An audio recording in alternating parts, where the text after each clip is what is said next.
දසත කස්තිරම සීරු මාරුවට ඇල්ලිය යුතු අඩව්ව. ආයිබෝවන් සුපුරුදු පරිදි සුපුරුදු වේලාවට දේශපාලනයකට එහාගේ සමාජමය අවශ්‍යතාවයක් සහිත අඩව්වක් සීරු මාරුවට සිදු කරමින් පවතින පසුබිමක ඉඳගෙන අද දවසේදීත් අවසරයි ආරම්භ කරන්නට මේ දසත කස්තිරම. දසත කස්තිරම සීරු මාරුවට ඇල්ලිය යුතු අඩව්ව. විශ්ව මද්‍රව්‍ය සමාජයෙන් රටින් මුලනි පුටා දැමීමේ රජයේ නව වැඩපිළිවෙල රටම එකට ජාතික මෙහෙයුම ඔබ දන්නවා මේ සුගතදාස ගෘහස්ත ක්‍රීඩාංගණයේදී සමාජගත කරන්නට යෙදුණා, ජනගත කරන්නට යෙදුණා. රටේ ව්‍යසනකාරී අවස්ථාවන් විවිධ දේවල් අපි අසා තිබෙනවා. කෙසේ වෙතත් කාලාන්තරයක් තිස්සේ පරම්පරා ගණනාවක් තිස්සේ තාමත් පවතින ව්‍යසනයන් අඩු වැඩි වශයෙන් අපිට නම් කරන්නට පුළුවන් මොනවාද කියන එක. එතනින් ප්‍රධාන තැනක් ගන්නවා මේ සංවිධානාත්මක අපරාධ සහ මද්‍රව්‍ය මුලුණු පිටා දැමීම. කෙසේ වෙතත් සමාජ අවශ්‍යතාවයක් තිබුණා. මේක රජයකට, පොලිස් දෙපාර්තමේන්තුවකට, රාජ්‍ය ආයතනයකට පමණක් තනිව සිදු කළ හැකි කාර්යයක් නොවන වග කෙසේ වෙතත් සියලු දෙනාම ඒකාබද්ධ වූ සමාජ කතිකාවතක් මේ සඳහා අවශ්‍යව පැවතුණා කාලාන්තරයක් තිස්සේ. ඊට යම් ආරම්භයක් ලබා දී තිබෙනවා. මේ ආරම්භයේ අවසානය පුරවැසියා දකින්න කැමති විදිහ අද අපි කතා කරන්නට සූදානම්. සුවිශේෂී අවශ්‍යම සම්පත් දායකත්වයක් යටතේ වැඩසටහනේ මේ සංවාදය නිර්මාණය කරන්නට අප අද දවසේ කටයුතු කරනවා. හඳුනා ගනිමු අද දසත කස්තිරමේ සම්පත් දායකත්වය. මා මුලින්ම ඉතාමත් ගෞරවයෙන් පිළිගනු ලබනවා මධ්‍යම අපරාධ විමර්ශන කාර්යාංශ දිසාව බහර නියෝජ්‍ය පොලිස්පති චන්දන කොඩිතුවක්කු මහතා. අයිබෝන් ඔබතුමාට. අයිබෝන්. ඒ වගේම ඉතාමත් ගෞරවයෙන් පිළිගනු ලබනවා අන්තරායකර ඖෂධ පාලක ජාතික මණ්ඩලයේ මාධ්‍ය ප්‍රකාශක මද්‍රව්‍ය අධ්‍යාපන හා තොරතුරු නිලධාරී චාමර කරුණාරත්න මහතා. අයිබෝන් ඔබතුමාට. අයිබෝන්. මේ තමයි අද දවසේදී රටම එක තැනකට ගේන්න හදන, රටම එක බලාපොරොත්තුවකට, එක අපේක්ෂාවකට ව්‍යසනයක් හමුවේ අප පිරිසිදු රටක් තරුණයාට දරුවන්ට උරුම කර දීම සඳහා වූ සුවිශේෂී කාර්යභාරය තුල මොකක්ද වෙන්නේ කරන්න යන්නේ කියන එක ගැන සාකච්ඡාව ආරම්භ කරන්නට පළමු වටේ පළමු අවස්ථාව නියෝජ්‍ය පොලිස්පතිතුමාගෙන් අපි ආරම්භ කරන්නට කැමතියි. දැන් මෙතනදී නියෝජ්‍ය පොලිස්පතිතුමා ජනාධිපතිතුමා විශේෂ ප්‍රකාශයක් මෙතනදී කරනවා. මේ වගේ කුණාටුකාරී ව්‍යසනකාරී තත්ත්වයන් සමාජය තුල එදා ඉඳන් අද වෙනකම්ම පැවතුණා. මේ අවස්ථාවවලදී සාමාන්‍ය සමාජයේ පුරවැසියා කියන එකක් තමයි මේක උන්ට ගිය රටනේ කියලා. ජනාධිපතිතුමා කියනවා මේ දැන් ඉඳන් මේක උන්ට ගිය රට නොවන බව මතක තබා ගන්න කියන එක. උන්ට රට ගිය හැටිත් ඔබ දන්නවා කාලාන්තරයක් තිස්සේ දීර්ඝ කාලයක් තිස්සේ මේ සංවිධානාත්මක අපරාධ සහ මද්‍රව්‍ය ජාලය සම්බන්ධයෙන් මුලුණු පිටා දැමීමේ ක්‍රියාවලියේ ඉදිරියෙන් ඉන්න චරිතයක් ඔබ. එදා වගේම අදත් වෙනස්කම් රැසක් ඇති. කොහොමද උන්ට ගිය රටක් නෙමෙයි බවට මේ වැඩසටහන හරහා මේක පරිවර්තනය කරන්නේ? ඇත්තටම ඔයාලට දනු කියලා කිව්වොත් අකමැති නෑනේ නේද? මදු කියලා කිව්වොත් අකමැති නෑ. මදු මේ ඔයාලා මේ වගේ වැඩසටහන් කිරීම පිළිබඳව මුලින්ම ස්තුතිවන්ත වෙනවා. මේ සංවිධානාත්මක අපරාධ ජාලය ඊට පස්සේ මෙම මද්‍රව්‍ය ව්‍යාපාරය මේ දෙක මේ ගහට පොත්ත වගේ බැඳිච්ච දෙකක්. මේ ඇයි ගහට පොත්ත වගේ බැඳිලා තියෙන්නේ මම කියන්නම්. මේ ලංකාවේ ඒගොල්ලන්ගේ මේ ක්‍රියාත්මක වෙන පිළිවෙල. දැන් මූලික වශයෙන්ම ලංකාවට මද්‍රව්‍ය ආනයනය කරන ආනයනකරුවන් ඉන්නවා. සාමාන්‍යයෙන් අපි කියමුකෝ 9 දෙනෙක් ඉන්නවා කියලා. ආනයනකරුවන් 9 දෙනෙක් ඉන්නවා. මේ ආනයනකරුවන් 9 දෙනා මේ තමන්ගේ මද්‍රව්‍ය විකුණන ප්‍රදේශ වෙන් කරගෙන ඉන්නේ. එතකොට මේ ප්‍රදේශ වෙන් කරගෙන ඉද්දී එක පුද්ගලයෙක් දැන් සමාන ව්‍යාපාරයක් කරද්දී ව්‍යාපාරිකයෝ අතර තරංකාරීත්වයක් තියෙනවා. එක පුද්ගලයෙක් අනිත් පුද්ගලයා තරංගයක නියැල වෙනවා. අර තරංගයක නියැලෙද්දී සාමාන්‍ය තත්ත්වේ නම් භාණ්ඩයක් නිෂ්පාදනය කරපුවාම ඒකේ ක්වොලිටි එක ගුණාත්මක භාවය මත වෙනද දැන්වීම් දාලා ඒ වගේ දේවල් වලින් තමයි ඒ භාණ්ඩය අලෙවි කරගන්නේ ගුණාත්මක භාවයක. ඒක මේ මාකටිං සිස්ටම් තියෙනවා. ඉතින් මේක අලෙවි කරගන්න මේගොල්ලන්ට ප්‍රශ්නයක් නැහැ. දැන් ඇබ්බැහි වුවන් ඉන්නවා. දැන් මේගොල්ලන්ට අවශ්‍ය වෙන්නේ ඒරියා එක ප්‍රදේශ වෙන් කරගන්න තමයි.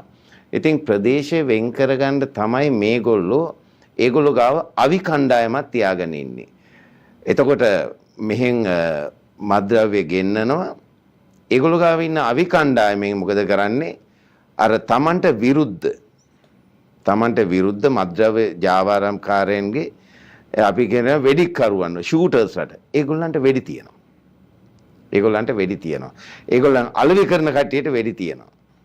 ඒ වෙඩි තියෙන ගමන් තමන්ගේ මේ ව්‍යාපාරයට විරුද්ධ වෙන පොලිස් නිලධාරීන් අපේ මේ මහත්මයා වගේ මද්ද්‍ය ව්‍යාපාරයට විරුද්ධ එක සිවිල් සංවිධාන රාජ්‍ය සංවිධාන අන්න ඒ කට්ටියට තර්ජනයක් එල්ල කරන්න ඒගොල්ලෝ මේ කටයුතු කරනවා.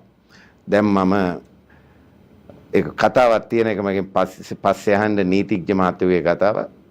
එතකොට මෙහෙම යද්දී ඒ තමන්ගේ ඒරියා එක තමන්ගේ ප්‍රදේශෙ වෙන් කරගන්න අනිත් මද්ද්‍රව්‍ය ජාවාරම්කාරයන් කට්ටියට වෙඩි තියලා මේ ප්‍රදේශේ එන්න ලොකු කරගන්න. දැන් ප්‍රදේශ ලොකු කරගන්න එක මේ ඔයාට දන්න දැන් යුක්‍රේනයේ යුද්ධය පවතිනවා. රෂියන් ගහලා එන්න ප්‍රදේශ ලොකු කරගන්න. ඒ වගේ තමයි මේ ප්‍රදේශ ලොකු කරගන්නේ. එතකොට මේ ප්‍රදේශ ලොකු කරගෙන ඒගොල්ලන්ගේ ඒ ප්‍රදේශයේ අලවිය වැඩි කරගන්නවා. තමන් ප්‍රදේශයේ ලොකුනහම ඇබ්බැහිවන් වැඩි ප්‍රමාණයක් හම්බ වෙනවා. ඉතින් ඒ අලවිය එතකොට වැඩි වෙනවා. එතකොට ඒ විතරක් නෙමෙයි මේගොල්ලන්ගේ කණ්ඩායම් ඉන්නේ. හරිද? දැන් මේ මද්ද්‍රව්‍ය ඇබ්බැහි කරන්නන් පුරුදු කරන්න කණ්ඩායමක් ඉන්නවා. දැන් ඇත්තටම මද්ද්‍රව්‍ය වලට කවුද ඇබ්බැහි වෙන්නේ? ඒක තමයි බලන්න ඕනේ. අඩු වයස්වල ළමයි. ඇත්තටම මද්ද්‍රව්‍යයට ඇබ්බැහි වෙන්නේ මේ ආදරය අහිමි වීම, හුදකලා වීම. ඒක තමයි මේ මද්ද්‍රව්‍යයට ඇබ්බැහි වෙන්නේ. එතකොට ආදරය කියන්නේ මොකද්ද? පවුලක් ඉන්නවා. ඉස්සර පවුල් ඇත්තටම අපේ ගම්වල පවුල් කුටුම්බය කියලා කියනවා. අම්මා තාත්තා දුව පුතා ඉන්නවා. ඊට පස්සේ කසාද බැඳලා ඒගොල්ලන්ගේ මුණුපුරොත් ඒ ගෙදරම පදිංචි වෙනවා. තව පුතාලා දෙන්නේ දියණියක් ඉන්නවනම් ඒ ඉඩම ලොකුයි. ඒ ඉඩමෙම ගයක් හදලා පදිංචි වෙනවා. එක ගෙදරක මහ ගෙදර ඉව්වහම ඒගොල්ලෝ හැමෝම බෙදාගෙන කනවා. අර මේ මුණුබුරු මිනිපිරියව සීයා ආච්චි බලනවා. මේ පවුල් කුටුම්බේ විකාශය කොච්චර ගියත් ඒගොල්ලෝ ඉන්නේ බොහෝම එකට. ඒගොල්ලෝ මේ ආදරය නැමැති අර ලණුවෙන් දම්වැලෙන් බැඳිලා තියෙනවා, ග්‍රිප් වෙලා තියෙන්නේ ආදරය. පුංචි දරුවට ආදරය කරනවා සීයා. මේ එතකොට බිරිඳට මේ ස්වාමි පුරුෂය ආදරය කරනවා. එහෙම තියෙනවා. ඒ වගේම දැන් මේ තරුණයන්ට ප්‍රේමයක් හම්බ වෙනවා. පාසල් කාලේ නැත්නම් වැඩිහිටිය අධ්‍යාපනය විශ්වවිද්‍යාලයට ගියාම ප්‍රේම කරන්න හම්බ වෙනවා. ඉතින් මේ ප්‍රේමයක් ඕන දෙයක්. ශරීරයට ආහාර වගේ මේ කෙනෙකුට ප්‍රේමය ඕන දෙයක්. මේ වගේ ආදරය හම්බුනහම මේ මං මනෝ වෛද්‍යවරයෙක් කිව්වා ආදරය කොහොමද කරන්නේ දරුවෙකුට දෙමව්පියෙක්? තමන් බදාගෙන ඒකට කියන්නේ ඉඹිනවා කියලා. බදාගෙන ඉඹින්න කිව්වා තමන්ගේ දහඩිය තමන්ගේ සෑම කෙනෙකුම ශරීරයෙන් යම් සුවඳක් නිපදවනවනේ. ඒක එයාට දැනෙන්න. එතකොට තමයි යාට දැනෙන්නේ කිව්වා. ආදරය කියන එක මගේ රත්තරන් පුතේ කියන එකත් එයාගේ සිතුවිලි පොපියනවා. එතකොට මගේ රත්තරන් පුතා කියලා බදාගත්තාම එයා මුළු ශරීරයෙන්ම මනසින්ම එයා ඇත්තටම බොහෝම ඉහළ තැනකට ගමන් කරනවා. ඒ ආදරය කියන එක අපේ රටේ දරුවන්ට පහුගිය මේ දශක දෙක තුනක ඉඳන් අහිමි වුණා. එකක් තමයි අපේ යුද්ධයක් පැවතුණා. යුද්ධයේදී පියවරු නැති වුණා. හමුදාවේ පොලිසිය සමාජිකයෝ නැති වුණා. ඒක පිය සෙනෙහස අහිමි වුණා. ඒ වගේම අපි විදේශගත වෙනවා. අම්මලා විදේශගත වෙනවා. අම්මගේ ආදරය දරුවෙකුට අත්‍යවශ්‍යයි. දියණියෙකුට අත්‍යවශ්‍යයි. ඉතින් මේ අපි සල්ලි හොයන්න යනවා. මෙයා අම්මගේ ආදරේ නැහැ. දැන් සල්ලි හොයන්න ගිය පවුල් වලට මොකද වෙලා තියෙන්නේ? බලන්න. එතකොට අපි ආර්ථික ප්‍රශ්නින්ද තමයි එහෙම වෙන්නේ. එතකොට දැන් මේ හුදකලා වුණු දරුවා මේ ආදරය දැන් මේ මෙතන තියෙනවා වතුර වීදුරුවක්. මේ වතුර වීදුරුවේ තව මේක පුරවන්න පුළුවන්. මේක පිරීලා මේ මට්ටමට කට මට්ටමට දැම්මොත් පුරවන්න පුළුවන් බෑ. මේ මට්ටමට ආදරය කළොත් ඔය කිසිම කෙනෙකුට අඩුම තරමේ ගෙදරින් හරි ආදරයක් හම්බෙනවා නම් ඒ තරුණ ළමයෙක් නම් එයාට ප්‍රේමවන්තයෙක් එයාට මේ පස්සෙන් එනවනම් එයාගේ එනවනම් ඒකවත් දෙන්නේ නෑ එයා. මොකද ගෙදරින් එයාට ආදරය හම්බෙනවා පිරෙන මට්ටමට ඉතිරිලා යනවා. ඔන්න ඔය අවස්ථාවේදී තමයි අර ඇබ්බැහි කරන්නන් මේ ළමයිට කිට්ටු වෙන්නේ. විශේෂයෙන්ම අපි බලපුවාම ඒ ළමයිට කිට්ටුනාම එයාට ඒ ඔය මද්ද්‍රව්‍ය තුල తాවකාලික වින්දනයක් තියෙනවනේ. පළවෙනි දවස් 5ේදී වගේ වෙනකන් తాවකාලික වින්දනයක් තියෙනවා. එයින් පස්සේ තමයි විඳවීම කියන්නේ අනේක විදි විඳවීමක්. ඒ වේදනාව මද්ද්‍රව්‍ය වල ශරීරයෙන් ඒ මද්ද්‍රව්‍ය වල ලබාගත් තමන්ගේ තත්ත්වය ශරීරයෙන් දුරස් වන වෙලාවට ඒන වේදනාව හරියට අර සර්ජරි එකක් කරලා තමන්ගේ අර නිර්වින්දනය නැවත යථා තත්ත්වයටපත් තියෙන වේදනාව ඊට වඩා වේදනාවක් එනවා. ඒ මනුස්සයට එතකොට මේ නැවත මේක ගන්න ඕනේ. ඉතින් මුල් අවස්ථාවේ ඇත්තටම මේ දවස් 2-3 දෙන්නේ නිකන් මල්ලි මේ ප්‍රශ්න නේද? පුතා නැත්නම් මල්ලි මෙන්න මේ ගහපන් කියලා නිකන් දෙනවා. ගහලා බලන්න.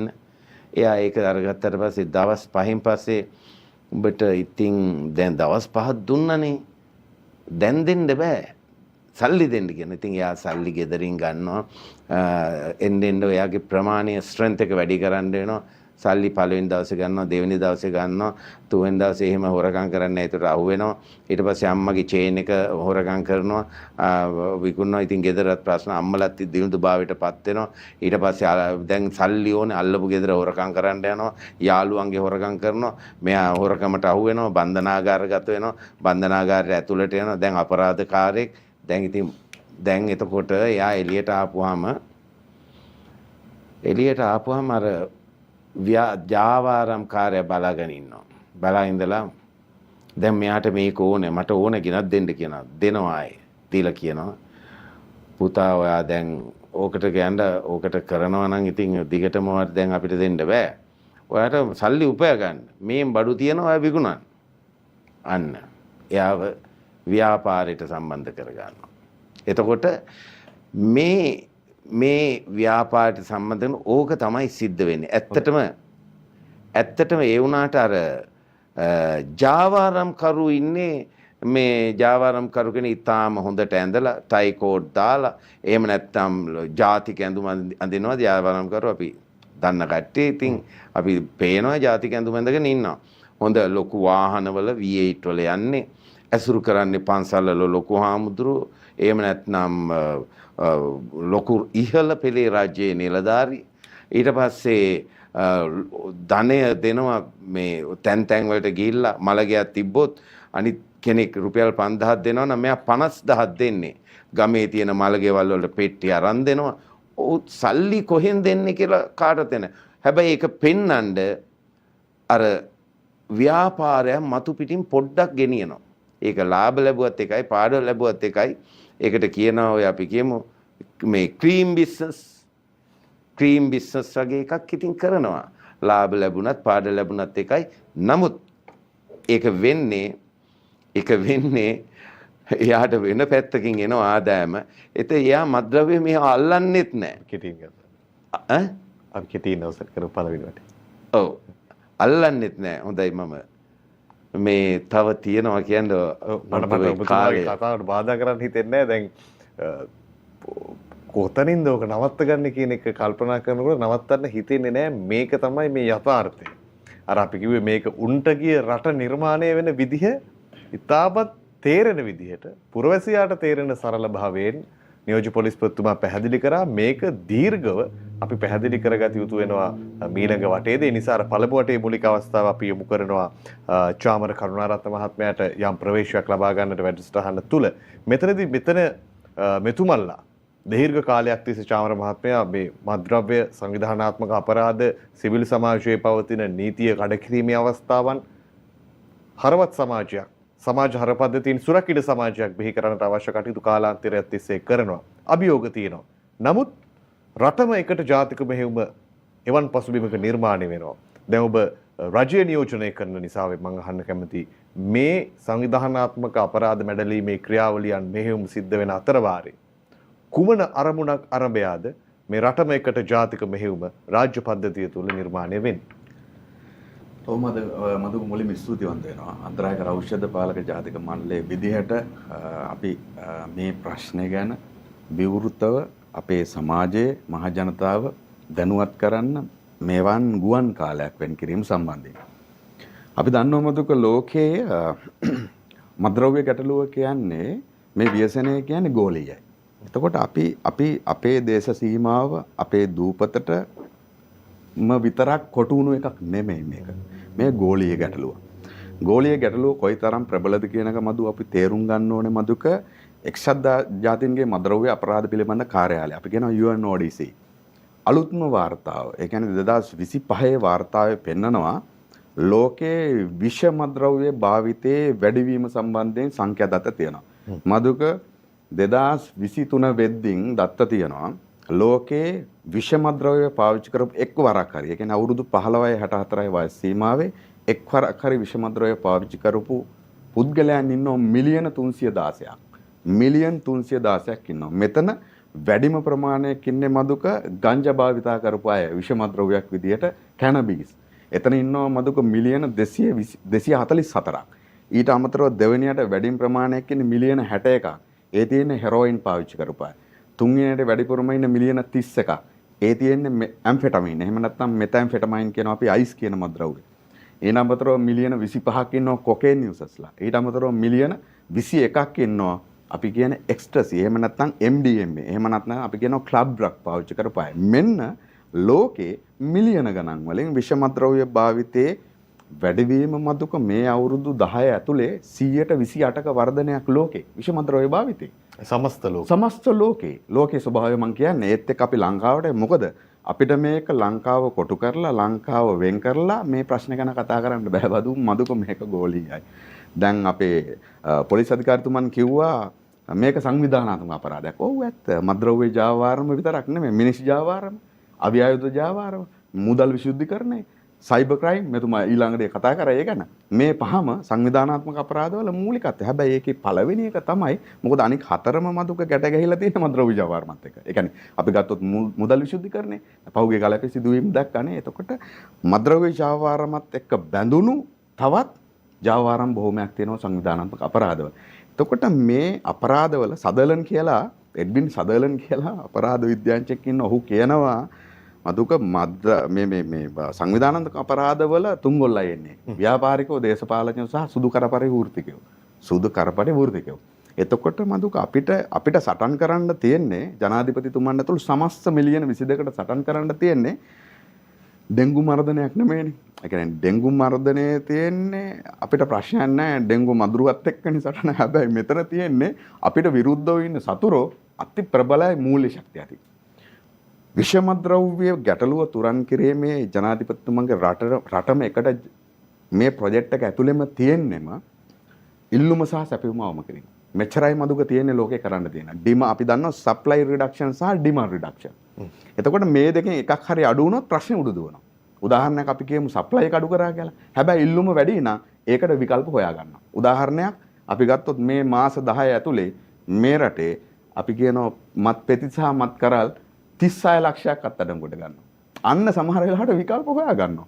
ඒවා සමහර වෙලාවට ඖෂධමය භාවිතයක් තියෙන අපේ ශරීරයේ ලෙඩවලට හොයා ගන්න ඒවා අනිසි භාවිතා කරනවා. මම මේ කියන්නේ මදුක මේ ප්‍රශ්නේ විසඳනවා නම් ජනාධිපතිතුමන් ආරම්භ කරලා තියෙන්නේ ඊටාම වැදගත් ඵලදායි සහ මෙතන ඊටාම වැදගත් කාරණා තමයි කම්ප්‍රිහෙන්සිව්. අපි කියනවා මේක සාමූහික ප්‍රයත්නයක්. ඉස්සර හැමදාම අපි චෝදනා කරේ එක්ක දේශපාලන අධිකාරියට. එහෙම නැත්නම් රාජ්‍ය ආයතන. එහෙම නැත්නම් ශ්‍රී ලංකා පොලිසියට. එහෙම නැත්නම් මේ එක ආයතන පුද්ගලයන්ට අපි චෝදනා කර හිටියා. හැබැයි මේ වුන් හැමෝම එකට එකතු වුණු අවස්ථාවක් අපිට හරි විරලයිනේ දකින්න. හැබැයි රටම එකට කියන්නේ අන්න මේ හැමෝම එකට එකතු කරපු ප්‍රොජෙක්ට් එකක්. මේ ඊටාම වැදගත්. පළවෙනි කාරණය තමයි මදුක මෙතන තියෙන්නේ මෙන්න මේ මද්ද්‍රව්‍ය ජාවාරම පිටු දැකීම. සහ ඒ ජාවාරමේ ඉන්න සංවිධානාත්මක අපරාධකරුවන් ශ්‍රී ලංකා පොලිසිය සහ සියලුම නීතිය ක්‍රියාත්මක කරන ආයතන බලාත්මක කරලා ඔවුන් නීතිය රැහැන්ට කොටු කිරීම. දෙක වැදගත්ම කාරණේ. දෙවෙනි එක තමයි මේ වෙද්දී මද්ද්‍රව්‍ය භාවිතයට අබ්බැහි වෙලා ඉන්න අයව ඔවුන්ට මොකද කරන්නේ? ඔවුන් පුනරුත්ථාපනය සඳහා යොමු කිරීම. එතනදී විශේෂයෙන් කාරණා දෙකක් තියෙන. එකක් තමයි ස්වේච්ඡාවෙන් පුනරුත්ථාපනයට එන එක. දෙක තමයි 2754 ඖෂධ වලට අබ්බැහි වුවන් අනිවාර්ය ප්‍රතිකාර පුනරුත්ථාපනය පනතට ප්‍රකාරව අපිට කන්දකාඩු සහ අනිකුත් මධ්‍යස්ථාන තියෙනවා. බන්ධනාගාරවල තියෙනවා වෙනම මද්ද්‍රව්‍ය සම්බන්ධ ප්‍රතිකාර කිරීම. එතකොට මේ ස්වේච්ඡාවෙන් සහ අනිවාර්ය ප්‍රතිකාර ක්‍රියාවලිය බලාත්මක කිරීම. තුන්වෙනි එක වැදගත්ම එක දේශපාලන අධිකාරිය සහ ආගමික සහභාගීත්වය. දැන් අපි දන්නවා මදුක ලෝකේ කරන්න බැරි දේවල් කරපු රටක් නේ අපි. අපි එහෙම කතා කරනවානේ. අපි ජාතියක් විදියට ශ්‍රී ලාංකික විදියට ලෝකේ කරන්න බැරි දේවල් කරපු ජාතියක්. හැබැයි මේ මෙහෙයුම් වලදී හැම මෙහෙයුමකම ඉදිරියෙන් හිටිය ආගමික නායකයෝ. එතකොට ජනාධිපතිතුමාගේ විශේෂ අරමුණක් තියෙනවා ආගමික නායකයෝ බෞද්ධ ආගම වේවා කිතුණු ආගම මුස්ලිම් හැම ආගමික නායකෙක්ටම වගකීමක් තියෙනවා මිනිස්සුන්ගේ ආධ්‍යාත්මය සුවපත් කරන්න. මොකද අපි කොයි තරම් දියුණු වුණත් භෞතික දේවල් වලින් මඳුක වැඩක් නැහැ අයියේ. මිනිස්සු ආධ්‍යාත්මය අතින් දුර්වලයි නා. මිනිස්සුන්ගේ හැපිනස් එක නැත්තම් මිනිස්සු දුකින් නම් ඉන්නේ. මද්ද්‍රව්‍යයෙන් කවදාවත් මිනිස්සු සතුටු වෙන්නේ නැහැ. භාවිතා කරන පුද්ගලයාගෙන් ඉඳලා ළඟ ඉන්න ආදරණීයන් සමස්ත සමාජය දුක් විඳිනවනේ. එතකොට අපි භෞතික අතින් කොයිතරම් පෝසත් වුණත් වැඩක් නැහැ මදුක මිනිස්සු දුක් විඳිනවනම්. එතකොට වැදගත්ම කාරණේ තුන්වෙනි එක දේශපාලන අධිකාරිය මේක මෙහෙවන් උදව් කරන්න ඕනේ සහ මේ වැඩපිළිවෙල අඛණ්ඩව රැගෙන යන්න දේශපාලන අධිකාරිය සහ දෙවෙනියට ආගමික නායකයන් පෙළ ගැහෙන්න ඕනේ එකවන්න ඕනේ. මේ තුන්වෙනි කාරණේ. 4 මාධ්‍යයේ දායකත්වය. මෙයත් ඉතාම වැදගත් මදුක. මම ස්තුතිවන්ත වෙනවා. අපි දන්නවා තාරුණ්‍ය මේ වෙද්දී සමාජ මාධ්‍ය සහ විද්‍යුත් මාධ්‍ය දෙකම භාවිතේ වෙන වැඩිපුරම තාරුණ්‍ය ඉන්නේ සමාජ මාධ්‍යයේ. එතකොට අපි දන්නවා මේ මාධ්‍ය ආයතනත් බොහෝ වෙලාවට තාරුණ්‍ය අතර ගැවසෙන මාධ්‍යයක්. අපිට වෙනස් කරන්න පුළුවන් මදුක. පළවෙනි එක තමයි මාධ්‍යයක් විදිහට ලොකු වගකීම් ටිකක් තියෙනවා. ඉතින් එතනදී අපි ඉදිරියේදී කතා කරමු මාධ්‍ය වගකීම් මොකක්ද කියන එක. ඒක අපි මාධ්‍ය ආයතනයක් විදිහට අපි කතා කරන්න පුළුවන්. අන්තිම එක මදුක වැදගත්ම එකක් ප්‍රජා සහභාගීත්වය. අපි කොයි තරම් දේවල් කරත් වැඩක් නැහැ මදුක මේක ගමට යන්නේ නැත්තම්. ගමේ මේක පැල කරන්න ඕනේ. ප්‍රජාව මේත් එක්ක දායකත්වයේ සපයන්න ඕනේ. මොකද ගමේ ජාවාරම් කරුවා අපි පොලිසිය නිලධාරීන් එන්න කලින් මේ ජාවාරම සම්බන්ධයෙන් හොඳටම දන්නේ මදුක ගමේ ඉන්න මිනිස්සු ටිකනේ. රයිට්. එතකොට එයාලා තමයි දන්නේ. හැබැයි අවාසනාවට සමහරට ගමේ පවුලයි දෙකයි ඉන්නේ මද්ද්‍රව්‍ය ජාවාරෙමින් ඉන්න අය. තව ඉන්නව පවුල් අපි කියමු ගමක පවුල් 500ක් ඉන්නවා කියලා. පවුල් 2යි 3යි මදුක ජාවාරෙමින් ඉන්නේ. අවාසනාවට ඉතුරු සියලු පවුල් 497ම අර පවුල් 3ට බයෙ ඉන්නවා. මේක වෙනස් කරන්න. මේක වෙනස් කරන්න නම් මිනිස්සු ප්‍රජා සහභාගීත්වය ඉතා වැදගත්. ඒ සහභාගීත්වය වෙන මිනිස්සු තුළ විශ්වාසයක් නිර්මාණය කරන්න ඕනේ. මේ වැඩේට ඔවුන් තුළ විශ්වාසයක් තිබුණොත් ඔවුන් එකට එකතු වෙයි. රටම එකට කියන්නේ ප්‍රජා සහභාගීත්වයත් එක්ක සමස්ත මේ මං කිව්ව අංශ 5 ඔස්සේ මේ රට මතින් නිදහස් කිරීමේ සහ පොහොසත් රටක් නිර්මාණය කිරීමේ ජාතික මෙහෙයුමක් කියලා කියනවා. හොඳයි. බොහොම ස්තුතියි. තාමත් සුපේදිලි ප්‍රවේශයන් දිත්වයක් ඔබට ලබා දෙන්නට යෙදුණා.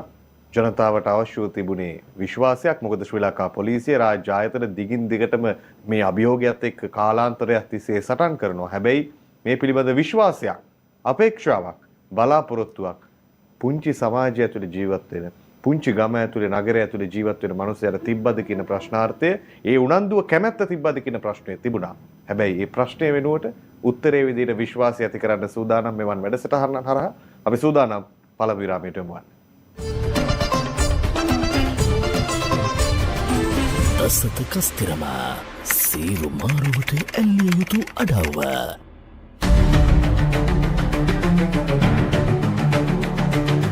ශිෂ්ඨ සම්පන්න දේශපාලන ප්‍රහාරයක පුරවැසි ද්වන්ද්ව විමසුම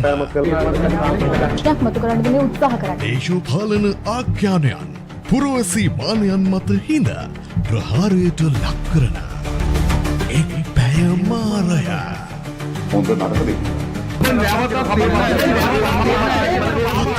ගෙටෙන ප්‍රහාරය සෑම අඟහරුවාදා දිනකම රාත්‍රී 9ට සජීවීව සමගාමී විකාශය දසත නිවුස් ඩිජිටල් අවකාශය ඔස්සේ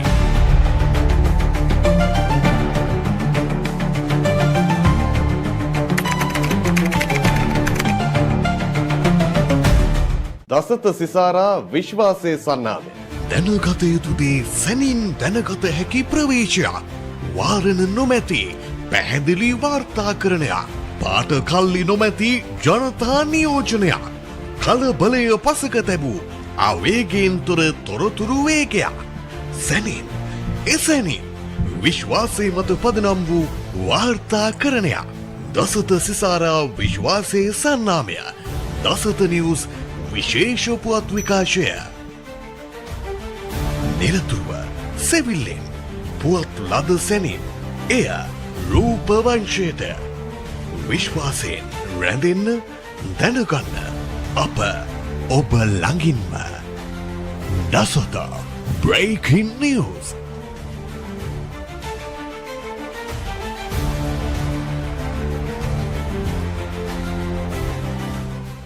Men's wedding suits, rent coat, office wear, customized shirts and pants.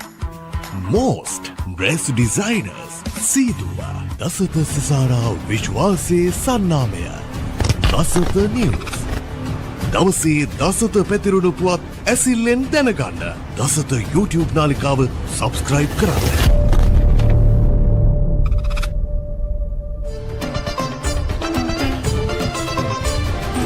දසත කස්තිරම සීරු මාරුවට ඇල්ලිය යුතු අඩව්ව.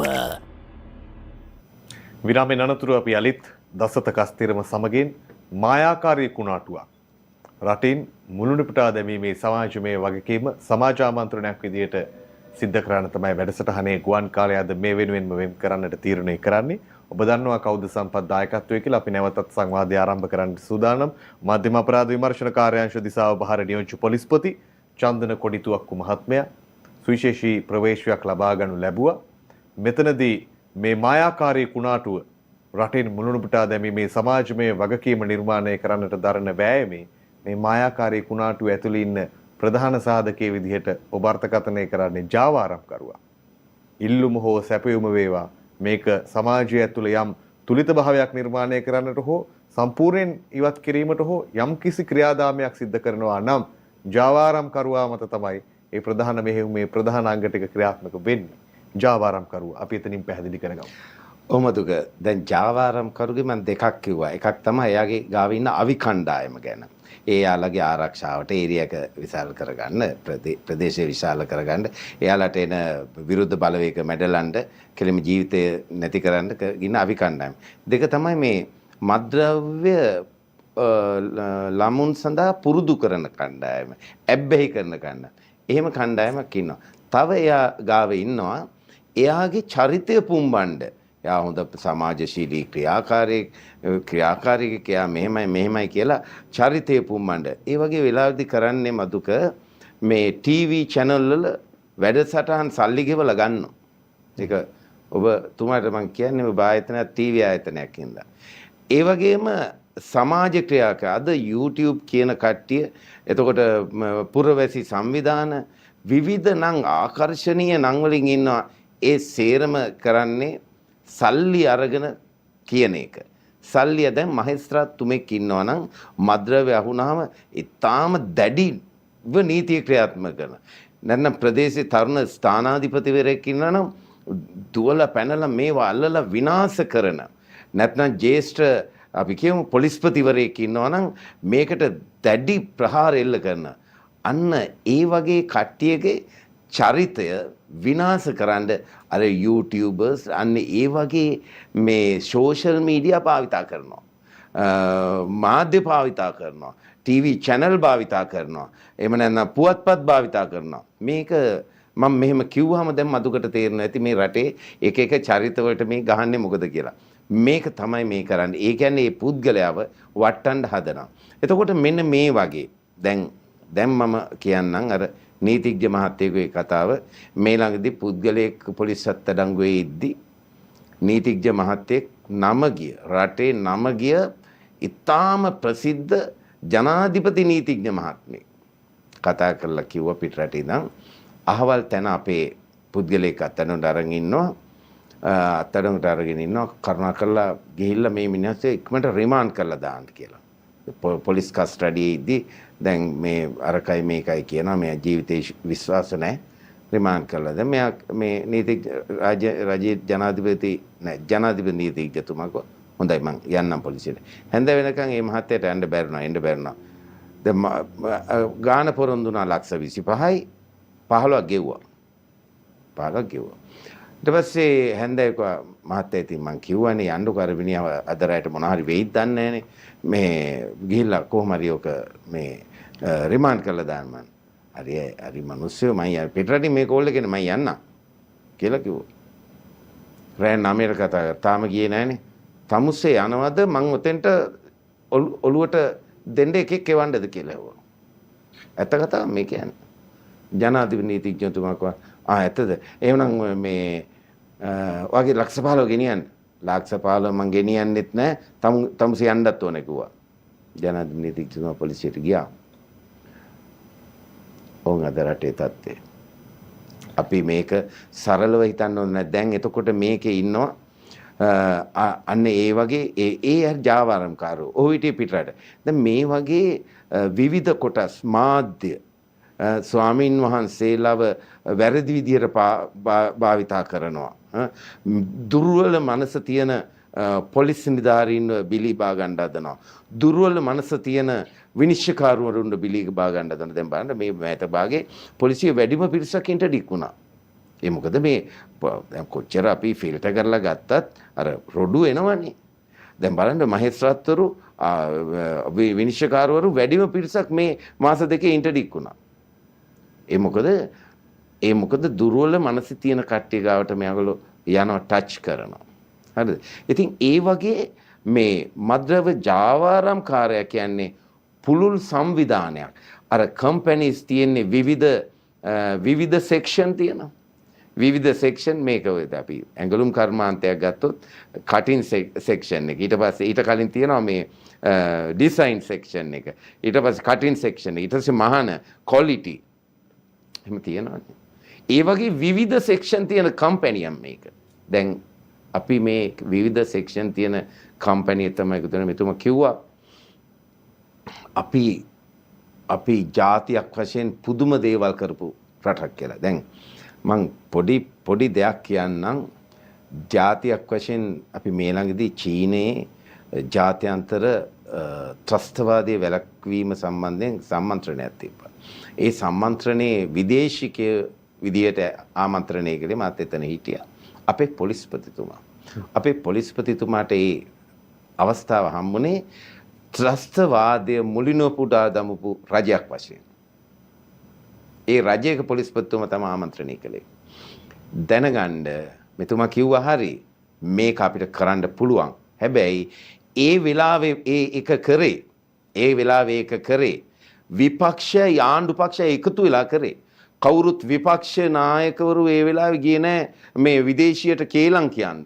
වෙන රටවලට කේලම් කියන්න මානව හිමිකම් සංවිධාන පස්සේ ගියේ නැහැ. ඒගොල්ලෝ දැඩි මතයක හිටියා අපි මේක ඉවර කරන්න ඕනේ කියලා. ඇත්තටම මේ ත්‍රස්තවාදයට ඉන්දියාව මුලින් උදව් කරා. ඒ වුණාට ඉන්දියාවේ නායකයා ඝාතනය කරපුවාම ඒක වේදනාව ඒගොල්ලන්ට දැනුණා. ඉන්දියාවත් අපිට උදව් කරා. ඒ ත්‍රස්තවාදය නැති කරන්න. ඉතින් ඒ වගේ එහෙම වුණා නම් ඒක අපි තුරන් කරා නම් මේකට කිසිම මේකේ ඇබ්බැහි වන් හැර මේ ජාවාරම්කාරයෝ අතර දෙනා හැර අනිත් සියල්ලම අර එකට එකතු වෙන්න ඕන. මේක මම මේ දේශපාලනයක් කතා කරනවා නෙමෙයි. දේශපාලන ඒක මේ නිලලත් ජනාධිපතිතුමා එකට එකතු වෙන්න බැරිද? දැන් මම ඒක ගුණදොස් ඇති වේච නැති නමුත් මම එකට එකතු වෙලා කරපු එක මම කියන්න උඟ දෙනේ. අර පහුගිය දවස්වල මේ අපේ ප්‍රජාතන්ත්‍රවාදීව පත් කරපු ජනාධිපතිතුමා අයින් කරානේ. එකට එකතු වෙලා. ඉතින් මේක කරන්න බෑ දෙකට එකතු වෙලා. එකට එකතු වෙන්න ඕනේ. මේ ගම් නියම් ගම් පුරා ස්වාමින් වහන්සේලා පෛල්ලිවල පූජකතුමන්ලා ඊට පස්සේ මේ අපේ විදුහල්පතිතුමන්ලා පාසල් මේක දැනුවත් වීම වෙන්න ඕන. දැනුවත් වීම හරි වැදගත්. මේ කට්ටියම එකතු වෙලා ජාතික ව්‍යසනයක් කියලා හිතලා එකට එකතු වෙන්න ඕනේ. දැන් බලන්න ජනාධිපතිතුමෙක්ව ත්‍රිවිධ හමුදාවම ආරක්ෂා ඉන්න එතුමාට යන තැනට සිද්ධ කරන්නම් එකට එකතු වෙලා මේ ගමේ ඉන්න පවුල් 250 ගමේ ඉන්න පවුලයි දෙකයි මේක විකුණන්නේ. ඒ මිනිස්සුන්ට බලපෑමක් කරන්න බැයිද? බලපෑමක් කරන්න ඕනේ කට්ටිය ගිහලා ගේ වට කරපුවම ඇති. ආයෙ විකුණන්න එන්නේ නැහැ. ඒකයි කරන්න ඕනේ. ඒක ජනතාව පෙළ ගැහෙන්න ඕනේ. මේ පොලිසියට තනියම මේක කරන්න බෑ. පොලිසියට කරන්න නම් පොලිසියේ ගහට පොත්ත වගේ ඉන්නේ මහජනතාව. අපි ඇත්තටම ගමක කශිප්පු වෙලෙන්දා ගැන කශිප්පු පෙරණ මිනිස්සයා ගැන හරිම තොරතුරු දෙන්නේ තවත් කශිප්පු පෙරණ කෙනෙක්. මිසක් මේ කවුරුද මොන දොලේද බැරල් කීයක් තියෙන අනින්නිහ දන්නේ නැහැ ඕක.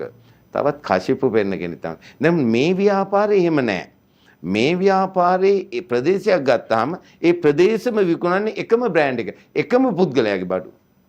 එතකොට ඒක කියන අහිංසක ගමේ කෙනෙක් ඒ ගැන කියනවා මිසක් අර මේ ඒ ව්‍යාපාරිකයා කියන්නේ ඇත්තටම මේගොල්ලෝ ව්‍යාපාරය කරන කට්ටිය මෙහෙම කරනවා.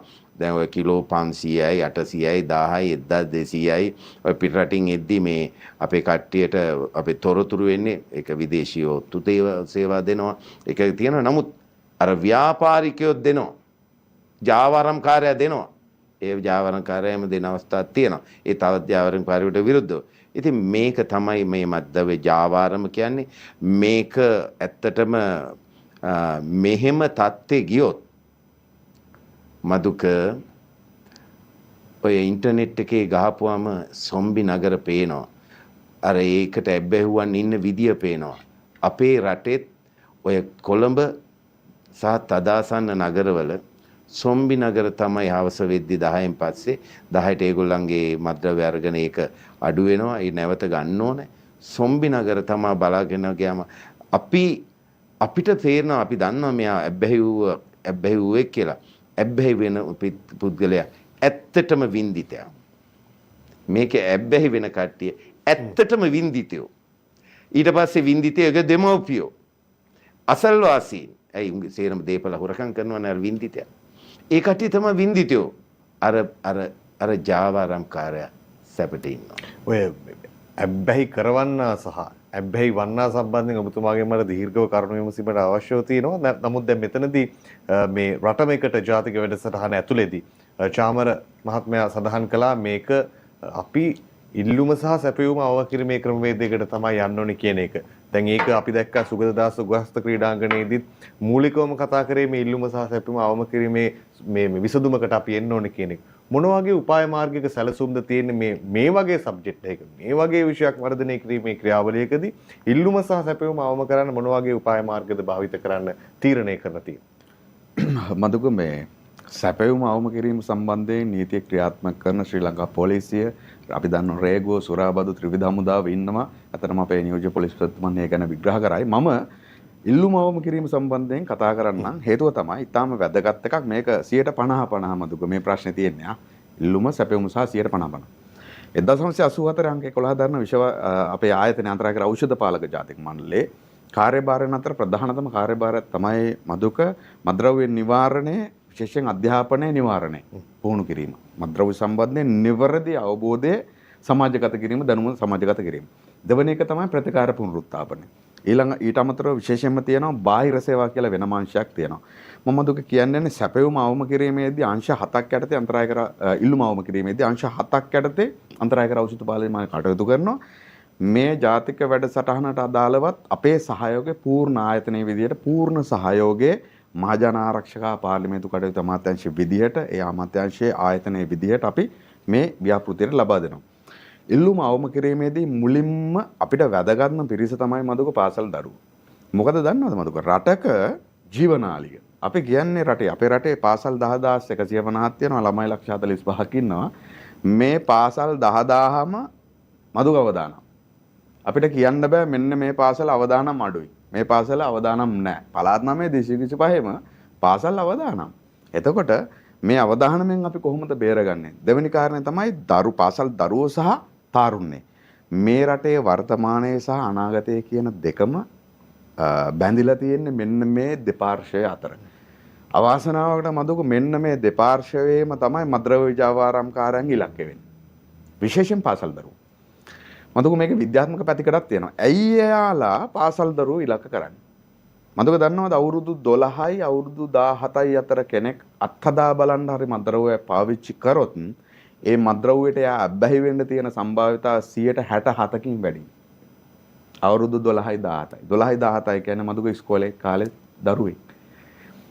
ඔයා දන්නවද දුම්කොලාශිත නිෂ්පාදන වලින් 2019 ලෝකේ මැරුණා 87,000ක්. 87,000ක්. මධ්‍යසාර වලින් 111යි. 2019 පාලනයකට යටත් කරලා තියෙන කියන මද්‍රව්‍ය වලින් මැරුණා 111. මේ 111 කියන්නේ දුම්කල මධ්‍යසාර සමාගම් මද්‍රව්‍ය ජාවාරම්කරුවන්ගේ හොඳම පාරිභෝගිකයෝ ටික. නේද මදුක? එතකොට හරි විදිහෙන් නම් මේ ජාවාරම්කාරයන්ගේ පාරිභෝගිකයෝ මේ එක එක මැරෙද්දී ජාවාරම නවතින්න ඕනේනේ. නෑ නවතින්නේ නෑනේ මදුක. නවතින්නේ නැත්තේ ඇයි ඒ? මෙයාලා අලුතින් කස්ටමර් බේස් එකක් හදනවා. එහෙම නැත්නම් අපි කියනවා පාරිභෝගිකයක් අලුතින් හදනවා. ඒ හදන්නේ මදුක පාසල් දරුවෝ ඉලක්ක කරන්නේ. එතකොට අති සූක්ෂම විදියට මේ විදිහේ මද්‍රව්‍ය පාවිච්චි කරන්න කියලා මාධ්‍ය වැඩසටහන් කරන්නේ පාසල වැඩසටහන් කරන්නේ මද්‍රව්‍ය ප්‍රවර්ධනය සම්බන්ධයෙන්. හැබැයි ඒ දරුවගේ සාක්කුවට දුම් කොළ ටික එනවනේ. ඒ දරුවගේ සාක්කුවට වෙන වෙන මද්‍රව්‍ය එනවනේ. ඒ ඇයි අපි නොදකින පැතිවලින් ඔවුන් සල්ලි මේ වෙනුවෙන් මූල්‍ය අපි දන්නවා මේ ප්‍රශ්නේදී මතක මේක කොයි තරම් අපේ සමාජ දේහයේ ගිලගෙන තියෙනවද? සමාජ දේහයේ මදුක දැන් කුණු වෙලා ගඳ ගහනවනේ. ගඳ ගහන මේ සමාජ දේහයේ මුදලුත් එක්ක නිර්මාණය වෙනවා රාජ්‍ය යාන්ත්‍රණේ. ඊට අමතරව නීතියේ විධානයේ ආධිපත්‍යයට බලපෑම් කරපු අවස්ථා මේ ජාවාර මේ ඔක්කොමත් එක්ක බැඳෙනවා. මදුක බන්ධනාගාරගත වෙන්නන්ගේ බැලුවොත් 2023 අවුරුද්දේ 46000ක් බන්ධනාගාරගත වෙනවා. 46000න් 62%. ඒ කියන්නේ 29000ක් බන්ධනාගාරගත වුණේ ඍජුව මද්‍රව්‍ය වැරදි නිසා. අනික් ඒවා ගත්තොත් මදුක අනික් ඒවා වක්‍රව නැද්ද? ඒ කියන්නේ කෙනෙක්ව මරන්න යන්නේ මද්‍රව්‍ය පාවිච්චි කරලා නෙමෙයිද? කෙනෙක් හොරකම් කරන්නේ මද්‍රව්‍ය නිසා නෙමෙයිද? කෙනෙක් වෙනත් දූෂණයක් කරන්නේ මද්‍රව්‍ය නිසා නෙමෙයිද? එහෙම බැලුවොත් මදුක 99%ක්ම මද්‍රව්‍ය තමයි ඍජු සහ වක්‍රව බන්ධනාගාරගතවන්ගේ ප්‍රධානතම කාරණේ. මේ විසඳුවොත් මේ විසඳන්න මහන්සි වුණොත් මේ සමාජයේ අපි කියන සුහඳවත් සමාජයක් වෙනවා මදුක. දැන් මේ ගඳ ගහන සමාජ දේහය සුහඳවත් කරන්න තියෙන මූලික පියවර මේක. මේ වෙනුවෙන් එකතු වෙන්න ඕනේ. පටන් ගන්න ඕනේ පවුල තුලින්. ඇයි සමාජ පර්ශ්වය මේක ගෙදර ඇතුලේ තියෙන්නේ. දෙක පාසල. ඊට පස්සේ මදුක. ඔව්. දැන් ඔතන ප්‍රධානතම කාරණා ඔය ඔතනට ආපු නිසා මම කැමති නියෝජ්‍ය පොලිස්පතිතුමාට යමු වෙන්නට. දැන් ඔය සමාජ ස්තරයන් ඇතුලේ මෙතුමා තාමත් වැදගත් කාරණාවක් මතු කළා. ඝාතනයක් කරන්නේ නැහැ මද්‍රව්‍ය පාවිච්චි කරලා. ඊට පස්සේ හොරකමක් කරන්නේ මද්‍රව්‍ය අවශ්‍යතාවය සංසිඳුවා ගන්න මූල්‍ය තත්ත්වය හොයා ගන්න. හැම දෙයකට මද්‍රව්‍ය දායක වෙලා තියෙනවා බලන් ඇති මේ ව්‍යසනයේ ඇතුලේ අපිට සබ්ජෙක්ට් එක වරද දඬුවම කියන එකට අදාළ වෙන පුද්ගලයා මොන වැරද්ද කළාද? එතකොට මෙතනදී අර ඇබ්බැහි වන පුද්ගලයා සහ ඇබ්බැහි කරන පුද්ගලයා ගැන ඔබතුමාලා බොහෝ සෙයින් කතා වෙනවා. ඇබ්බැහි වන්නනුත් ඔබතුමාලට හම්බ වෙනවා. ඇබ්බැහි කරන පාර්ශවත් ඔබතුමාලට දිගින් දිගටම හම්බ වෙනවා. මෙතනදී රටේ පුනරුත්ථාපන ක්‍රියාවලියක් තියෙනවා. බොහෝ අය ප්‍රශ්න කරනවා ඇත්තටම මේ ඇබ්බැහි වෙලා ඉන්න පුද්ගලයෝ හරියට පුනරුත්ථාපනය වෙනවද? සමාජගත වුණාට පස්සේ ඇත්තට මේ වැරදි වලින් මිදලා මද්‍රව්‍ය පාවිච්චි කරන්නේ නැතුව හෝ ජාවාරම් කරන්නේ නැතුව හෝ අරකින හොරකම් ටික කරන්නේ නැතුව ඒ ඇබ්බැහිය නිසා තමන්ගේ ජීවිතේ විනාශ වෙච්ච වරද ආයෙ කරන්නේ නැහැ කියලා තක්සේරුවක් තියෙනවා. ඔබතුමා මේ සම්බන්ධව කොහොමද දකින්නේ? ඇත්තටම අතුක මේ දැන් ලංකාවේ පුනරුත්ථාපන ආයතන තියෙනවා. අපේ රටේ බස් හෝල්ට් එකක් බැලුවොත් ඒ බස් හෝල්ට් එක මේ හදලා තියෙන්නේ නැත්නම් එයාපෝට් එකේ වැසිකිළිය හදලා තියෙන්නේ අපේ ආර්ථිකයට අනුව. විදේශී රට එකම බැලුවොත් විදේශී රටක බස් හෝල්ට් එකයි අපේ රටේ මේ බස් හෝල්ට් එකයි විදේශී රටක වැසිකිළියයි අපේ රටේ වැසිකිළිය. එතකොට අපේ රටේ තියෙන පුනරුත්ථාපන මධ්‍යස්ථානත් ඒ වගේ තමයි. ඇත්තටම ඒකේ අර 100% ඒ ගුණාත්මක භාවය තියෙනවද කියලා ප්‍රශ්නයක් තියෙනවා. දැන් අපිට පුළුවන් විදිහට තමයි අපි ඒක කරන්නේ. ඉතින් අනික මෙතන දැන් මේ පොඩි නීතියේ හිදසක් තියෙනවා මම දකින විදියට. මම දකින විදියට. සහ මම මේ විනිශ්චයකාරවරුත් එක්ක බොහොම සමීප ඇසුරක් තියෙනවා මගේ. දැන් විනිශ්චයකාරවරු කියනවා අපිට ඇබ්බැහි වුණු පුද්ගලෙක් පුනරුත්ථාපනයට දාන්න අපි ගාවට දාපුවම වෛද්‍යවරයාගේ ඇබ්බැහිවීමේ ප්‍රතිශතයක් ඉල්ලනවා කියලා. දැන් මම ඇබ්බැහි වුණා නම් මම මද්ද්‍රව්‍ය භාවිතා කරනවා නම් ඕකේ මොකද්ද ප්‍රතිශතේ? අනිවාර්යෙන් මම භාවිතා කරනවනේ. ප්‍රතිශතයේ කියන මාජින් එකක් දාලා මේ විනිශ්චයකාරතුමාගේ අත්බඳින්න හොඳ නැහැ. ඒ නීතියේ ඉදස ඇබ්බැහි වුණා නම් ඇබ්බැහි වුණා. ඒක එයා පුනරුත්ථාපන මධ්‍යස්ථාන දාන්න ඕන. ඇයි ඒක ඒ විදිහට වෙන සමහර දෙමව්පියෝ කැමති නැහැ දරුවව අර පොදු මේ මොකද්ද අපි වැසිකිළියකට යන්න කැමති නැහැ සමහර තැන්වල. ඒ වගේ පොදු එකට දාන්න කැමති නැහැ.